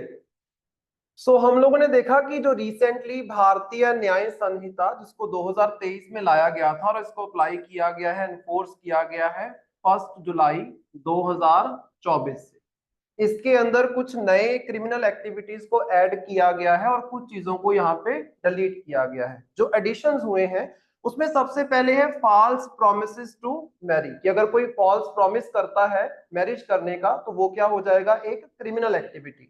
इसके अलावा मॉब लिंचिंग, जिसके बहुत केसेस इंडिया में रिसेंटली देखने को मिले। इसके अलावा organised crime and terrorism, most important is terror financing, जो है इसको बीएनएस 2023 के अंदर लिखा गया है। और यहाँ पे चौथी चीज है अटेम्प्ट टू सुसाइड, मतलब किसी भी सिविल सर्वेंट को या किसी ऑफिसर को आप बोल सकते हो, सरकारी मुलाजिम को धमकी देना कि मेरा काम किया जाए या फिर ये काम ना करना, अगर करोगे तो मैं सुसाइड अटेम्प्ट कर लूंगा, इसको अब क्या कर दिया गया है, एक क्रिमिनल एक्टिविटी डिक्लेयर कर दिया गया है। और एक नई चीज यहाँ पे ऐड हुई है, दैट इज कम्युनिटी सर्विस, कि अब पनिशमेंट जरूरी नहीं है कि मिलेगी मिलेगी, कोई टाइनी ऑफेंस है, छोटा मोटा ऑफेंस है, तो उसके लिए जरूरी नहीं कि फाइन और पनिशमेंट दी जाए, आपको कम्युनिटी सर्विस भी एज एन ऑप्शन दी गई है, आप बोल सकते हो। कम्युनिटी सर्विस का मतलब है कोई भी ऐसी एक्टिविटी जो कम्युनिटी को सर्व करेगी, कम्युनिटी में कंट्रीब्यूट करेगी। डिलीशंस जो हुए हैं उसमें नंबर 1 तो है होमोसेक्सुअलिटी, नंबर 2 है अडल्ट्री, नंबर 3 है ठग्स एंड नंबर 4 है जेंडर न्यूट्रलिटी। राइट, बन गई? ठीक है। नेक्स्ट लिखो इसके अंदर other modifications under BNS 2023, other modifications under BNS 2023, और क्या क्या मॉडिफिकेशंस हुई हैं? नंबर 1 लिखना fake news, number 1 fake news. जब से ये सोशल मीडिया आया है तब से ये फेक न्यूज वाला कंसेप्ट बड़ा चलता है कि गलत खबर फैला दी जाती है, जनता में पूरे का पूरा डर फैल जाता है या फिर आप बोल सकते हो हड़बड़ी मच जाती है, जिससे सरकार को बहुत परेशानी होती है। आप बोल सकते हो गलत खबर फैला देना। जैसे एक गलत खबर फैली थी SC ST का रिजर्वेशन खत्म होने वाला है, ऐसा कुछ था ही नहीं, दूर दूर तक कुछ था ही नहीं, रिजर्वेशन खत्म करने की कोई बात ही नहीं कर रहा था, लोगों ने धरने लगा दिए थे पंजाब में। बात हो रही थी SC/ST एट्रोसिटीज एक्ट की। वहां पे बात की जा रही थी कि भाई जो पहले किसी को कोई ऐसा शब्द, किसी को मान लो चमार बोल दिया, चूड़ा बोल दिया, ऐसा कोई शब्द बोल दिया, तो उसके लिए क्या होता है, 6 महीने की नॉन बेलेबल जेल होती है। वहां पे बात की जा रही थी उस नॉन बेलेबल बेल को हटाने की। लोगों के दिमाग में क्या बात डाली गई कि सरकार रिजर्वेशन हटा रही है। रिजर्वेशन का और इसका कोई लेने देने ही नहीं है। रिजर्वेशन क्या आपको SC/ST एट्रोसिटीज एक्ट देता है? वो तो कॉन्स्टिट्यूशन देता है। उसके लिए तो कॉन्स्टिट्यूशन की अमेंडमेंट होगी, आप बोल सकते हो। समझ रहे हो ये चीज? तो उसके ऊपर धरने लग रहे थे। तो ये फेक न्यूज थी उस टाइम पे, जिसको फैलाया गया। तो कौन फेक न्यूज में लिखना, BNS 2023 criminalized the publishing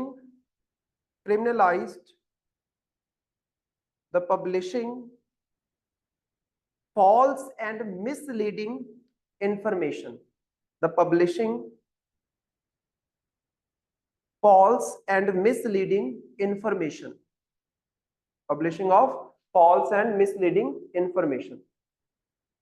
तो अगर किसी भी तरीके की गलत इंफॉर्मेशन या मिसलीड करने वाली इंफॉर्मेशन, मतलब तोड़ मरोड़ के आप किसी चीज को प्रस्तुत करते हो, तो उस चीज को अभी क्रिमिनल एक्टिविटी कर दिया गया। तो अगर कोई मीडिया चैनल या कोई ऑनलाइन सोशल मीडिया वाला कोई इन्फ्लुएंसर सो कॉल्ड, वो कुछ ऐसा करता है, तो उसके ऊपर क्रिमिनल केस होगा। क्रिमिनल केस में ये होता है, पुलिस बिना वारंट के उठा लेती है।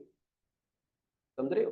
क्रिमिनल केसेस जो होते हैं, most of the time criminal cases को माना जाता है कि ये कॉग्निजेबल ऑफेंसेस है।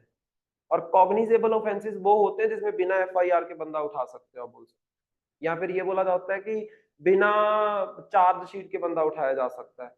या ये बोल सकते हो कि बिना जज से परमिशन लिए, अरेस्ट ऑर्डर्स लिए आप उठा सकते हो। समझ रहे हो? सेकेंड लिखना इसमें सेडिशन। सेडिशन का मतलब होता है नमक हरामी। Sedition,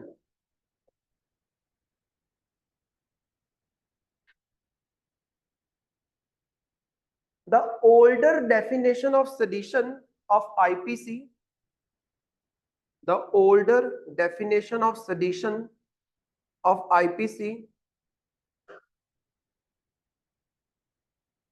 removed under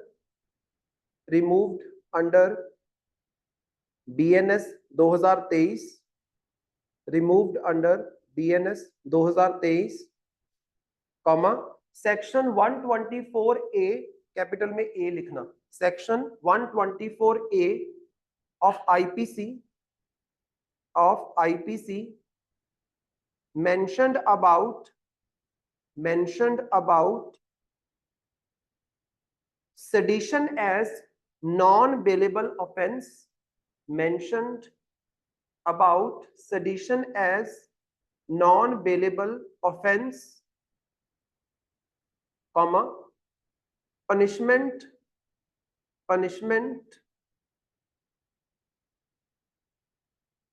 can be up to life term, punishment can be up to life term, full stop. BNS 2023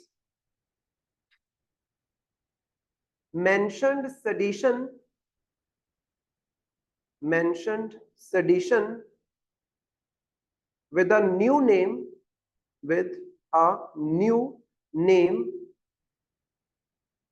called Deshdrah.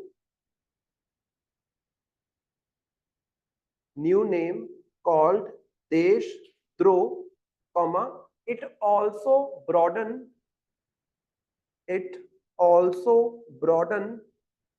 its definition, it also broaden its definition under section 150,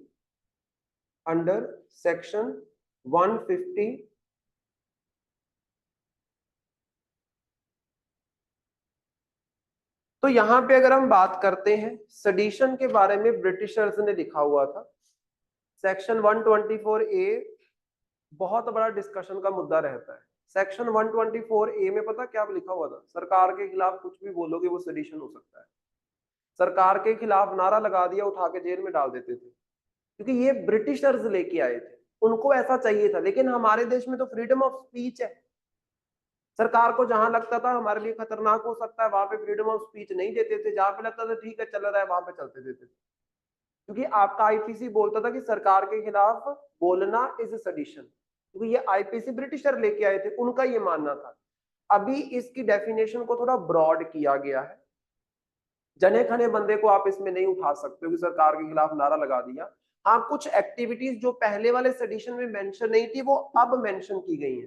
जैसे for example कोई armed activity होगी, हथियार उठा लिया आपने, या फिर आपने सेपरेटिस्ट की कोई मूवमेंट चला दी कि आपने अलग होना है, जैसे खालिस्तानी मूवमेंट एंड ऑल, ऐसा कुछ कर दिया। अब ये सारी चीजें देशद्रोह में आती हैं। अब शब्द सेडिशन का इस्तेमाल नहीं होगा, अब इस्तेमाल होगा देशद्रोह शब्द।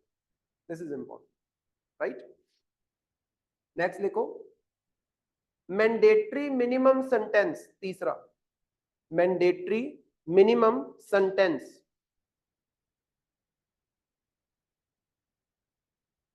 मैंडेटरी मिनिमम सेंटेंस, उसमें लिखना in several provisions mandatory minimum sentences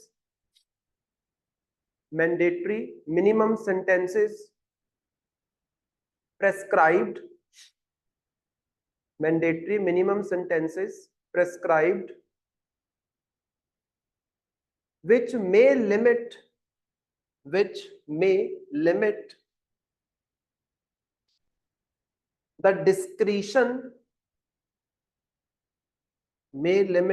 the discretion of judiciary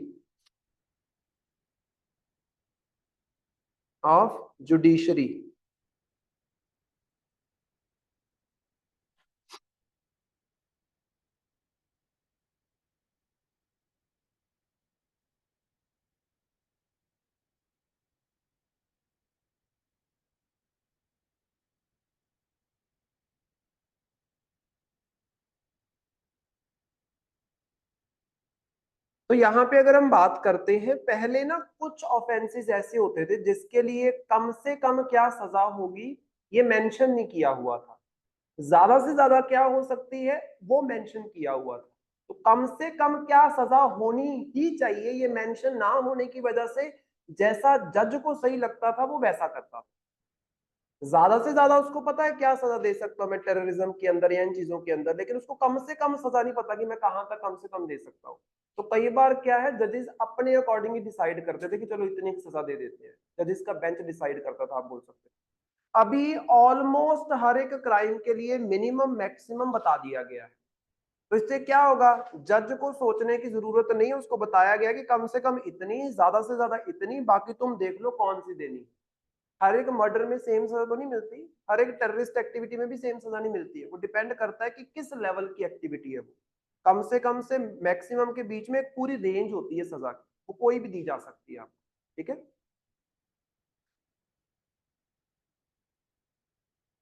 next लिखना, damage to public property, damage to public property.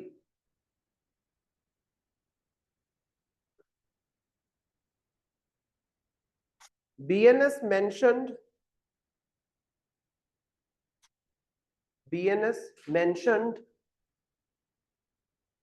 several graded fines, grade GRADED, graded fines, that is a fine corresponding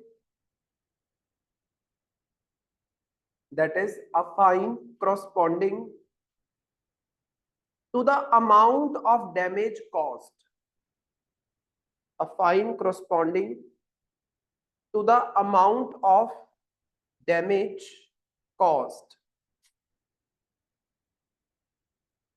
public property को लोग अक्सर ही नुकसान पहुंचाने से बाज नहीं आते, जब भी कोई होता है, आप बोल सकते हो कोई धरना वगैरह लगाते हैं तो सरकारी प्रॉपर्टी को खत्म करना, गाड़ियों को जला दिया, ये सब किया जाता है।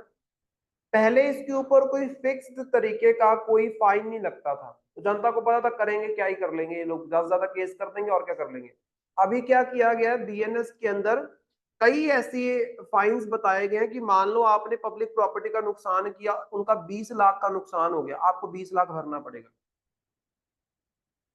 समझ रहे हो? यहाँ पे जो मैंने आपको शब्द लिखवाया है ना, ग्रेडेड फाइन, ग्रेडेड फाइन का मतलब होता है जितने का नुकसान किया है उतना पैसा सरकार को देना पड़ेगा। अब लोगों को ये पता होगा कि अगर हम सरकार की गाड़ी जला रहे हैं और गाड़ी की कीमत है मान लो 10 लाख रुपए या 20 लाख रुपए देना पड़ेगा। पहले ऐसा नहीं होता था, पहले केस होता था, बंदे को पकड़ा जाता था, लेकिन बाद में थोड़ी बहुत पनिशमेंट देके छोड़ दिया जाता था। ये ग्रेडेड फाइन वाला सिस्टम नहीं था कि जितने का नुकसान हुआ उतनी भरपाई करवाओ इससे, वो अब किया गया आपको, क्योंकि पब्लिक प्रॉपर्टी को बड़ा नुकसान है। पब्लिक प्रॉपर्टी जनता की तो है, तो आपके पैसे से तो बनी है, उसका नुकसान करके खुद का नुकसान ही कर रहे हो।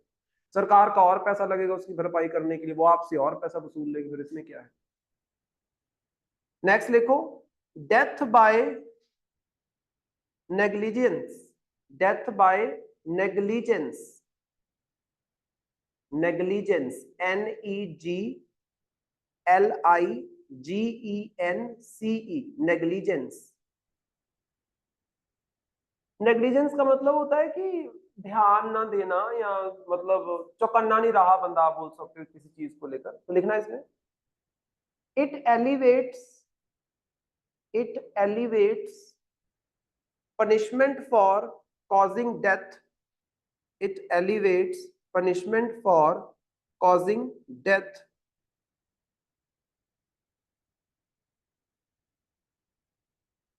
by negligence, by negligence from 2 to 5 years, from 2 to 5 years, bracket में लिखना, for doctors it is 2 year imprisonment, for doctors it is 2 years imprisonment। जैसे हमारे घर वाले हैं ना, वो अक्सर ही एक स्टोरी सुनाते रहते हैं मुझे। मेरा एक ब्रदर था, छोटा सा था, मतलब उसका जन्म हुआ 6-7 महीने का। वो बीमार था थोड़ा, उसको हॉस्पिटल में लेके गए और वहां पे डॉक्टर नहीं था। कंपाउंडर ने अपनी मर्जी से इंजेक्शन लगा दिया और उसकी होगी डेथ। इसको बोलते हैं डेथ कॉज्ड बाय नेग्लिजेंस, मतलब डॉक्टर की लापरवाही की वजह से या स्टाफ की लापरवाही की वजह से किसी बच्चे की या पर्सन की डेथ हो जाना। पहले इसके लिए सजा नहीं मिलती थी, क्योंकि वो बंदा बोलता है मैंने जानबूझ के नहीं किया है, हो गया, मैं क्या करूं, मैंने जानबूझ के थोड़ा ना, जानबूझ के तो कौन गलत इंजेक्शन लगाता है, वो गलती से ही होता है ऑटोमेटिकली। लेकिन आप मेडिकल स्टाफ में हो, आपसे ऐसी गलती एक्सपेक्ट नहीं की जा सकती। तो अगर मान लो डॉक्टर की गलती की वजह से कोई बंदा मर जाता है, तो डॉक्टर को 2 साल तक की सजा हो सकती है। डॉक्टर के लिए 2 साल है, बाकियों के लिए 2 से 5 साल है। मान लो आप गाड़ी लेके जा रहे हो और अचानक से सामने कोई आ गया, एक्सीडेंट हो गया, 5 साल तक की सजा हो सकती है आपको। आप बोलोगे मैं क्या करूं, मैं अब ब्रेक पे पाँव लगाते हैं, और क्या करोगे आप। देखो एक चीज है, हमेशा जो बंदा चौकन्ना होकर गाड़ी चलाता है उसके आगे कोई नहीं आता कभी भी, ये चीज ध्यान में रखना। जब आप फोन में लगे हुए हो या इधर उधर आराम से किसी दूसरे में ध्यान है, तब आपके आगे आता है कोई। इतना पागल कोई नहीं होता कि आगे आपकी गाड़ी के आए, वो नेग्लिजेंस होती, माने कोई ना माने। ऐसा होता है रवि, ये रोज आता है, ऐसा होता है ना। आजकल चक्कर क्या है कि फोन वगैरह में लोग इन्वॉल्व हो जाते हैं, अदरवाइज आप गाड़ी चला रहे हो, आपका ध्यान सामने होना चाहिए। कई बार होता है आप गानों में लगे हुए हो, सॉन्ग्स चला रखे हैं, गा रहे हो आराम से, ध्यान कहीं और पहुंचा हुआ है, मतलब दिमाग कहीं और है, आंखें सामने है, वो देखेंगे नहीं ना। देखने के लिए दिमाग से रिस्पॉन्स चाहिए, अकेली आंखें नहीं देख सकती, तो वो नेग्लिजेंस ही है आपकी। समझ रहे हो? अगर कोई मर रहा है उसमें, उस चीज के लिए भी सजा को बढ़ा दिया गया, आप बोल सकते हो। नेक्स्ट लिखना, other important issues related to BNS, other important issues related to BNS।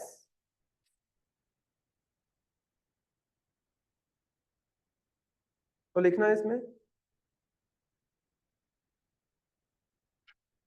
criminal responsibility age,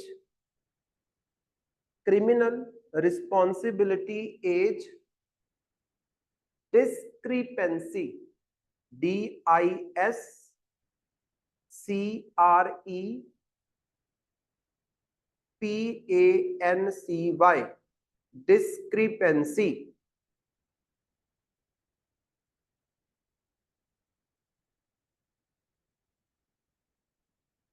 discrepancy का मतलब होता है दो चीजों में कोई डिफरेंस होना, ठीक है, डिफरेंस लिखना इसमें, फिर आपको समझ आएगा। Criminal responsibility starts at, criminal responsibility starts at the age of 7, starts at the age of 7, comma, extendable to 12 years of age, extendable to 12 years of age based on maturity, based on maturity, comma, it is potentially conflicting, it is potentially conflicting with the global recommendations, with the global recommendations.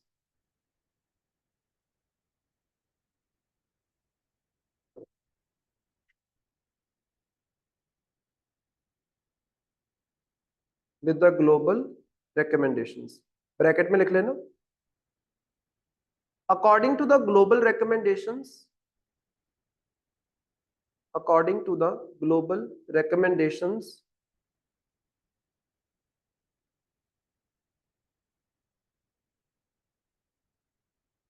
the children over the age of 14, the children over the age of 14, 14 साल, is considered responsible या फिर considered for criminal responsibility, considered for criminal responsibility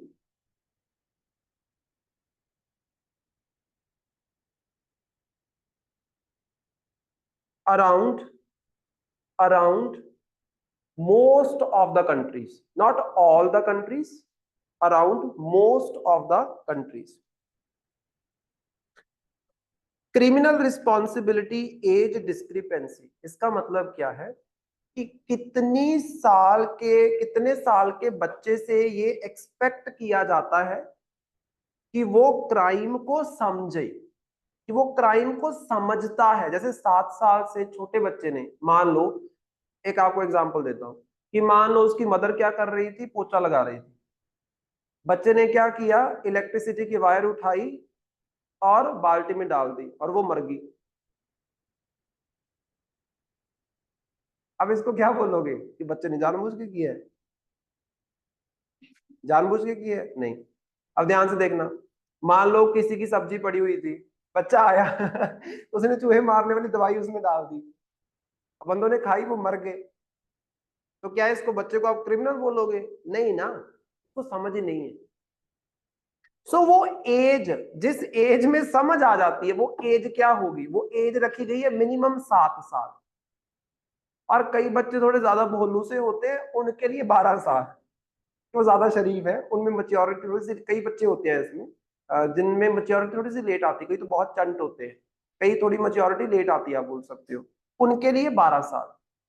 globally majority of the countries में, not all the country but majority of the countries में देखा जाता है कि 14 साल से ऊपर ही ऐसी कोई रिस्पॉन्सिबिलिटी बच्चे पे लगाई जाती है।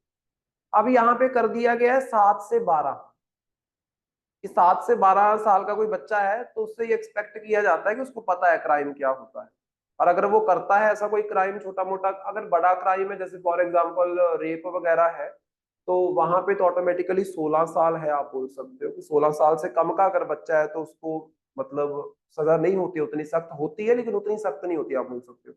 16 से 18 का अगर है तो उसको पूरी सजा हो सकती है, जैसे एक अडल्ट बंदे को होती है 18 से ऊपर वाले को, वैसे उसको पूरी सजा हो सकती है। ये हुआ था ये निर्भया केस के बाद, अगर आपको याद हो, जुवेनाइल। तो ये 7 से 12 वाला ये थोड़ा सा इशू है, आप बोल सकते हो। ग्लोबल स्टैंडर्ड्स कुछ अलग चीज बोलते हैं, मोस्ट कंट्रीज अलग चीज बोलती हैं, लेकिन हमारे यहाँ पे थोड़ा सा कम हो गया, आप बोल सकते हो। ठीक है, हालांकि हमारे पास कुछ ऐसी भी कंट्रीज हैं, आप बोल सकते हो, जहां पे 6 से 9 साल की एज, जैसे इंडिया हो गया, पाकिस्तान हो गया, देन ईरान हो गया, बहुत सारी कंट्रीज है जहां से 6 से 9 साल के बीच में बच्चे से रिस्पॉन्सिबिलिटी मानी जाती है। लेकिन जो बड़ी बड़ी कंट्रीज है वहां पे थोड़ा ये कम है, आप बोल सकते हो। ठीक है, नेक्स्ट लिखो, इनकॉन्सिस्टेंसीज। इनकॉन्सिस्टेंसीज मतलब तालमेल ना होना। Inconsistencies in child offence definitions. In child offence definitions. तो लिखना है इसमें, BNS sets child age, BNS set child age below 18 years, below 18 years, but the age criteria for offenses, but the age criteria for offenses like rape, like rape is different, is different, like rape is different. It may cause inconsistencies, it may cause inconsistencies। ध्यान से देखो, वैसे बच्चा किसको माना जाता है, जो 18 साल से कम है। बीएनएस भी यही बोल रहा है कि 18 साल से कम वाला जो बंदा होगा उसको बच्चा माना जाएगा, वो अडल्ट नहीं है। लेकिन रेप के केस में 16 साल से कम वाले एज के पर्सन को बच्चा माना जाता है। अच्छा, अगर हम बात करें ये चाइल्ड लेबर की, तो वहां से 14 से कम एज वाले को बच्चा माना जाता है। तो बच्चे की आपने 3-4 डेफिनेशन दे रखी है, तो बच्चा है कौन? इसमें क्या हो जाएगा, तालमेल नहीं ना बैठ रहा, कहीं पे कुछ और बोल रहे हो, कहीं पे कुछ और। इससे क्या होगा, इससे कंफ्यूजन्स बढ़ेंगी, आप बोल सकते हो। एक डेफिनेशन होनी चाहिए चाइल्ड की, चाइल्ड क्या है। यहाँ तो बोल दो कि 16 साल से कम एज वाला चाइल्ड है, 18 नहीं 16 से कम वाला चाइल्ड है, उसको सारे चाइल्ड कंसिडर करेंगे हर एक केस में। या 14 बोल दो या 18 बोल दो, एक बोलो, लेकिन यहाँ पे 2-3 एज दे रखी है, आप बोल सकते हो, वो गड़बड़ हो जाती है।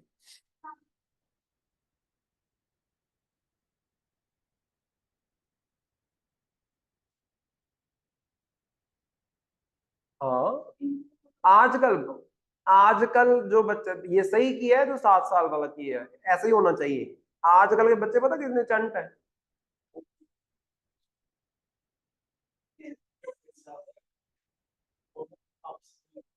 हाँ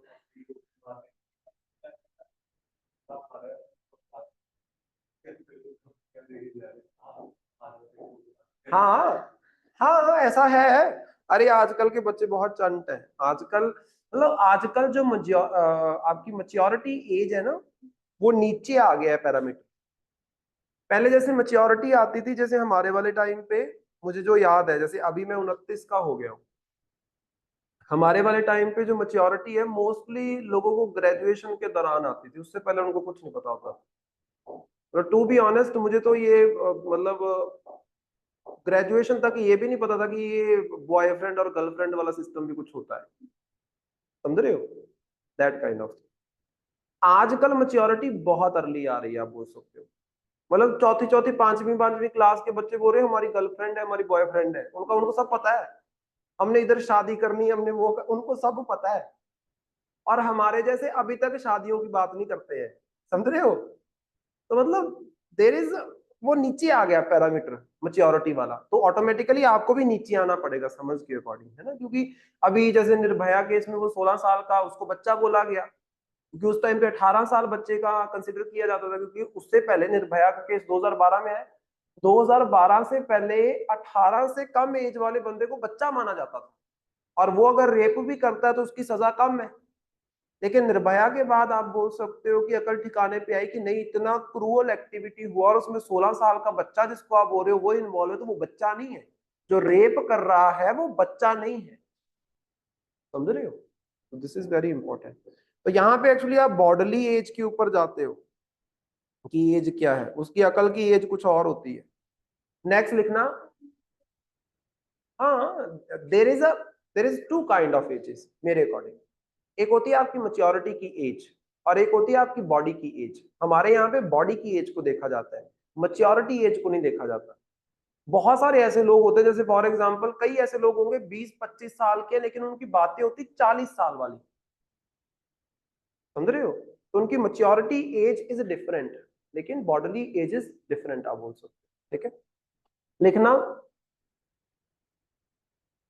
रिटेंशन ऑफ, नेक्स्ट पॉइंट लिखो, retention of IPC provisions, retention of IPC provisions on rape and sexual harassment, on rape and sexual harassment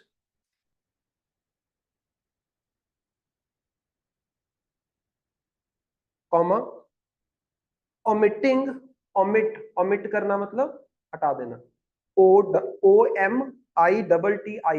omitting Justice Verma committees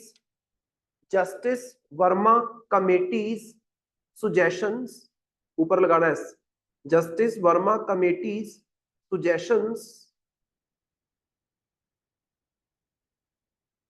for gender neutral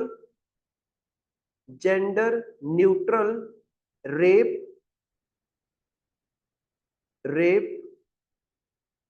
and recognizing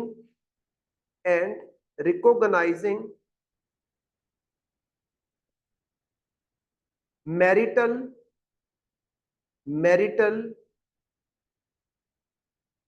rape,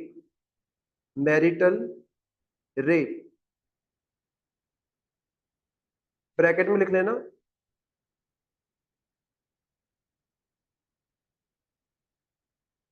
section 63 of BNS, section 63 of BNS retains the marital rape exception, retains the marital rape exception. There are some changes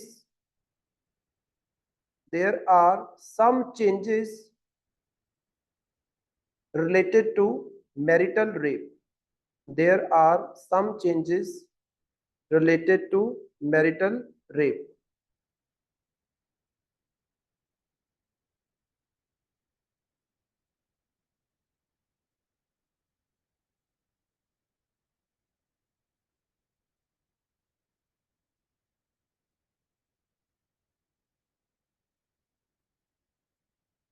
तो यहां पे अगर हम बात करते हैं कि no doubt marital rape जो है उसको कंसिडर किया गया है in the category of rape, इसमें कोई शक नहीं, लेकिन मैरिटल रेप को एक्सेप्शन भी बताया गया है। एक्सेप्शन कैसे बताया गया है कि मान लो कि किसी पर्सन ने, किसी वुमेन ने केस कर दिया किसके ऊपर, अपने हस्बैंड के ऊपर, कि इसने मेरा मैरिटल रेप किया है, तो उसको उतना कंसिडरेशन नहीं मिलता है जितना वैसे रेप को कंसिडरेशन मिलता है।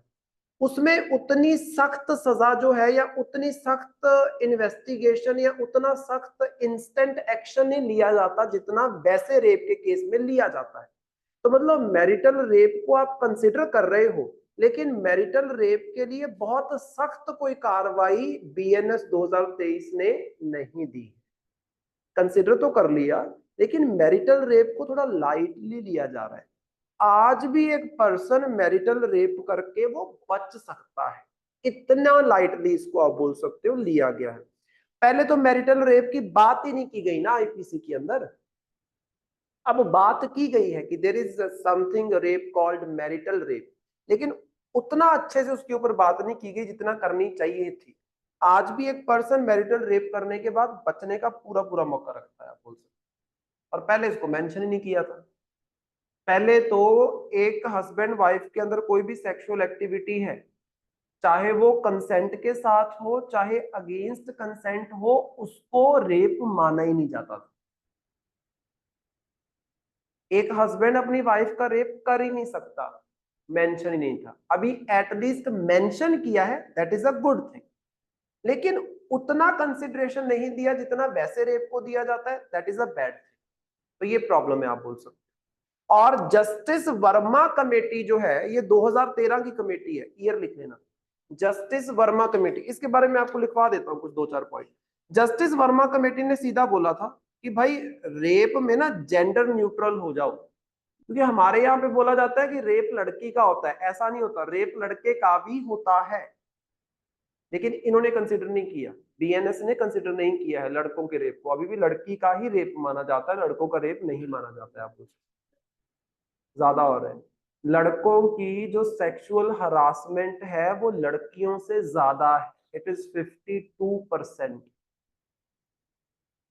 लड़कियों की है 48%, लड़कों का है 52%। सेक्सुअल हरासमेंट लड़कों की ज्यादा है।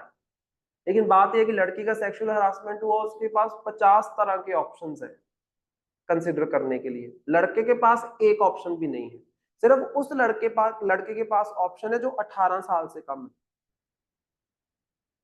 क्योंकि उसके पास, हमारे पास वो ना पॉक्सो एक्ट के तहत आप चाइल्ड की हरासमेंट का केस कर सकते हो। लेकिन अगर वो बंदा गलती से 18 साल से ऊपर है तो कानून मानेगा ही नहीं कि उसका रेप हुआ है। कानून मानता ही नहीं है कि लड़के का रेप हो सकता है 18 साल से। वही चीज है ना, लेकिन वो जिसके साथ हुआ होगा, देखो उसको पूछ के देखना, वो आपको बताएगा। अब जिसके साथ नहीं हुआ उसको लगता है क्या मजाक कर रहे हो। हाँ, वो चीज होती है। तो ये रियलिटी है, लेकिन लोग इसको धीरे धीरे समझेंगे, टाइम के साथ चीजें आती है। जस्टिस वर्मा कमेटी के बारे में लिखो।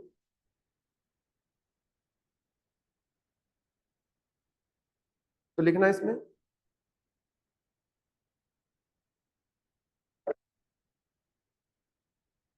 The committee was constituted the committee was constituted in December the committee was constituted in December 2012 after the Nirbhaya incident. Recommendation 13 की है, कमेटी 12 में बनी दिसंबर में। After the Nirbhaya incident, comma, it submit, नहीं ऐसे लिखो पहले, comma, under the leadership of justice J S Verma, justice J S Verma,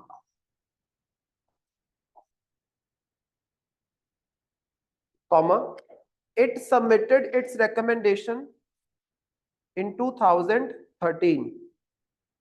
It submitted its recommendation in 2013, comma, नीचे लिख लेना important recommendations, नीचे लिख लो important recommendation. Number 1, setting up of an employment tribunal, setting up of an employment tribunal in sexual harassment at workplace, कि जहां पे 10 से ज्यादा एम्प्लॉइज हैं वहां पे एक ट्रिब्यूनल बना होना चाहिए। अगर किसी के साथ सेक्सुअल हरासमेंट होती है उस वर्क प्लेस पे, तो वो जाके वहां पे रिपोर्ट कर सकते हैं। नंबर 2, ये बनाया भी गया है। Number 2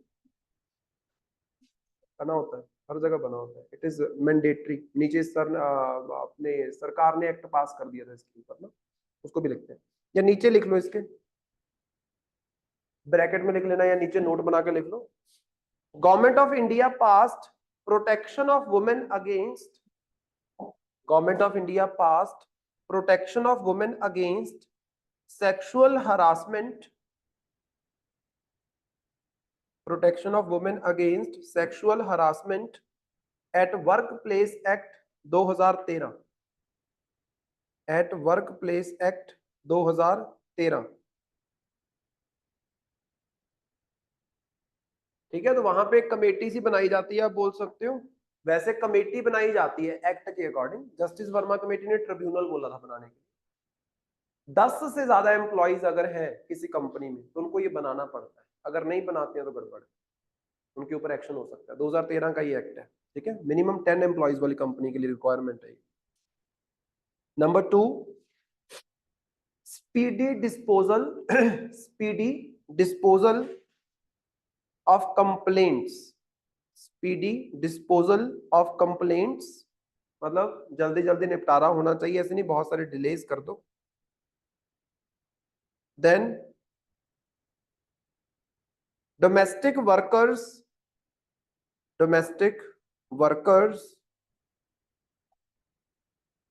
should be considered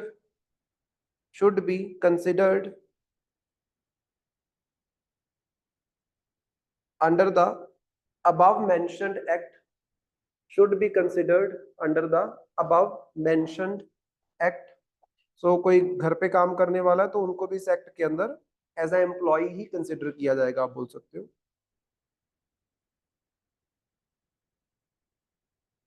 next,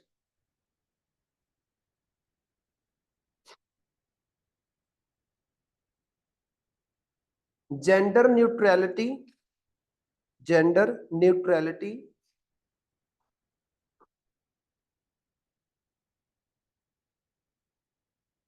in cases of rape, gender neutrality in cases of rape,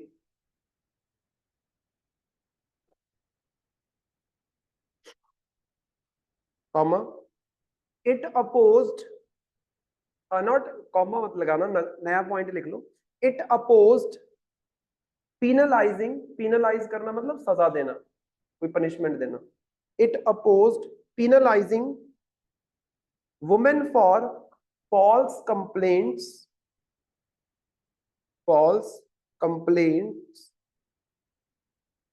as it can potentially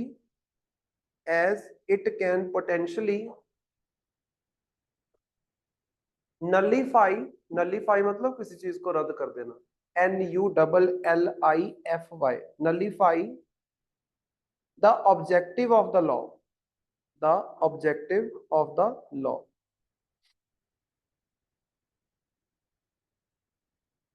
तो दो चार बातें बोली गई हैं। एक तो बोला गया है कि वर्क प्लेस के ऊपर आपको क्या करना पड़ेगा, ऐसी एक कंप्लेंट कमेटी बनानी पड़ेगी, पैनल बनाना पड़ेगा, ट्रिब्यूनल बनाना पड़ेगा। दूसरा क्या बोला गया, स्पीडी डिस्पोजल होना चाहिए, जल्दी जल्दी केसेस का निपटारा होना चाहिए, डिलेज नहीं होने चाहिए। तीसरा, जेंडर न्यूट्रलिटी होनी चाहिए। आपने ये नहीं देखना कि हरासमेंट सिर्फ मेल के साथ, फीमेल के साथ होती है, मेल के साथ नहीं हो सकती, किसी के साथ भी हो। रेप जेंडर देख के नहीं किया जाता है, रेप एज देख के नहीं किया जाता है, रेप इंटेंशन से किया जाता है। समझ रहे हो ये चीज? जिस बंदे की इंटेंशन रेप करने की है वो ये नहीं देखेगा कि सामने वाला बंदा लड़की है कि लड़का है, दिस इज वेरी क्लियर। वो ये नहीं देखेगा उसकी एज छोटी है, मिडिल एज है कि बुजुर्ग है, वो ये नहीं देखेगा कि वो गोरा है, पतला है, काला है, क्या कपड़े पहने हैं, क्या नहीं। रेप करना यहां प्रॉब्लम होना है, सामने वाले में प्रॉब्लम होना नहीं है। दिस इज वेरी इंपॉर्टेंट, ये लोग समझते नहीं है। रेप साइकोलॉजिकल प्रॉब्लम है, ये बंदे के दिमाग में नुक्स है, सीधी बात, जो रेप अटेम्प्ट कर रहा है। और मोस्टली आप देखोगे मोस्ट ऑफ द रेपिस्ट पछताते हैं इस एक्टिविटी को करने के बाद, लेकिन जब पछताते हैं तब कुछ हो नहीं सकता, सामने वाले की जिंदगी आपने बर्बाद कर दी और आपको भी सजा मिल चुकी है, अब कुछ नहीं हो सकता। बहुत पछताते हैं, बहुत ज्यादा। तभी तो बोला जाता है बच्चों को अच्छी एजुकेशन दो, अच्छा सिखाओ उनको क्या करना चाहिए क्या नहीं करना चाहिए, टोकना चाहिए, आप बोल सकते हो। छोटे छोटे बच्चों को लोग टोकते नहीं है ऐसी चीजों से। जैसे आजकल हमारे यहाँ पे क्या है, पॉर्न वीडियोस एंड ऑल, ये सारी चीजें बच्चों के लिए एक्सेसिबल हो चुकी हैं। रीजन बीइंग, छोटे छोटे बच्चों के हाथ में मोबाइल फोन है, they can watch what ever they like. कैसे रोकोगे? समझ रहे हो? एक छोटे बच्चे ने चीज सीख ली कि ये सेक्सुअल एक्टिविटी इस तरीके से होती है, उसने ये नहीं समझा कि इसके पीछे क्या प्रोसेस है, क्यों होता है, क्यों नहीं होता है, क्या होगा, क्या नहीं होगा, क्या इसके गलत इम्पैक्ट होगा, क्या हो सकता है उसकी लाइफ के ऊपर इम्पैक्ट, उसने कुछ नहीं समझा। समझ रहे हो? This is very important.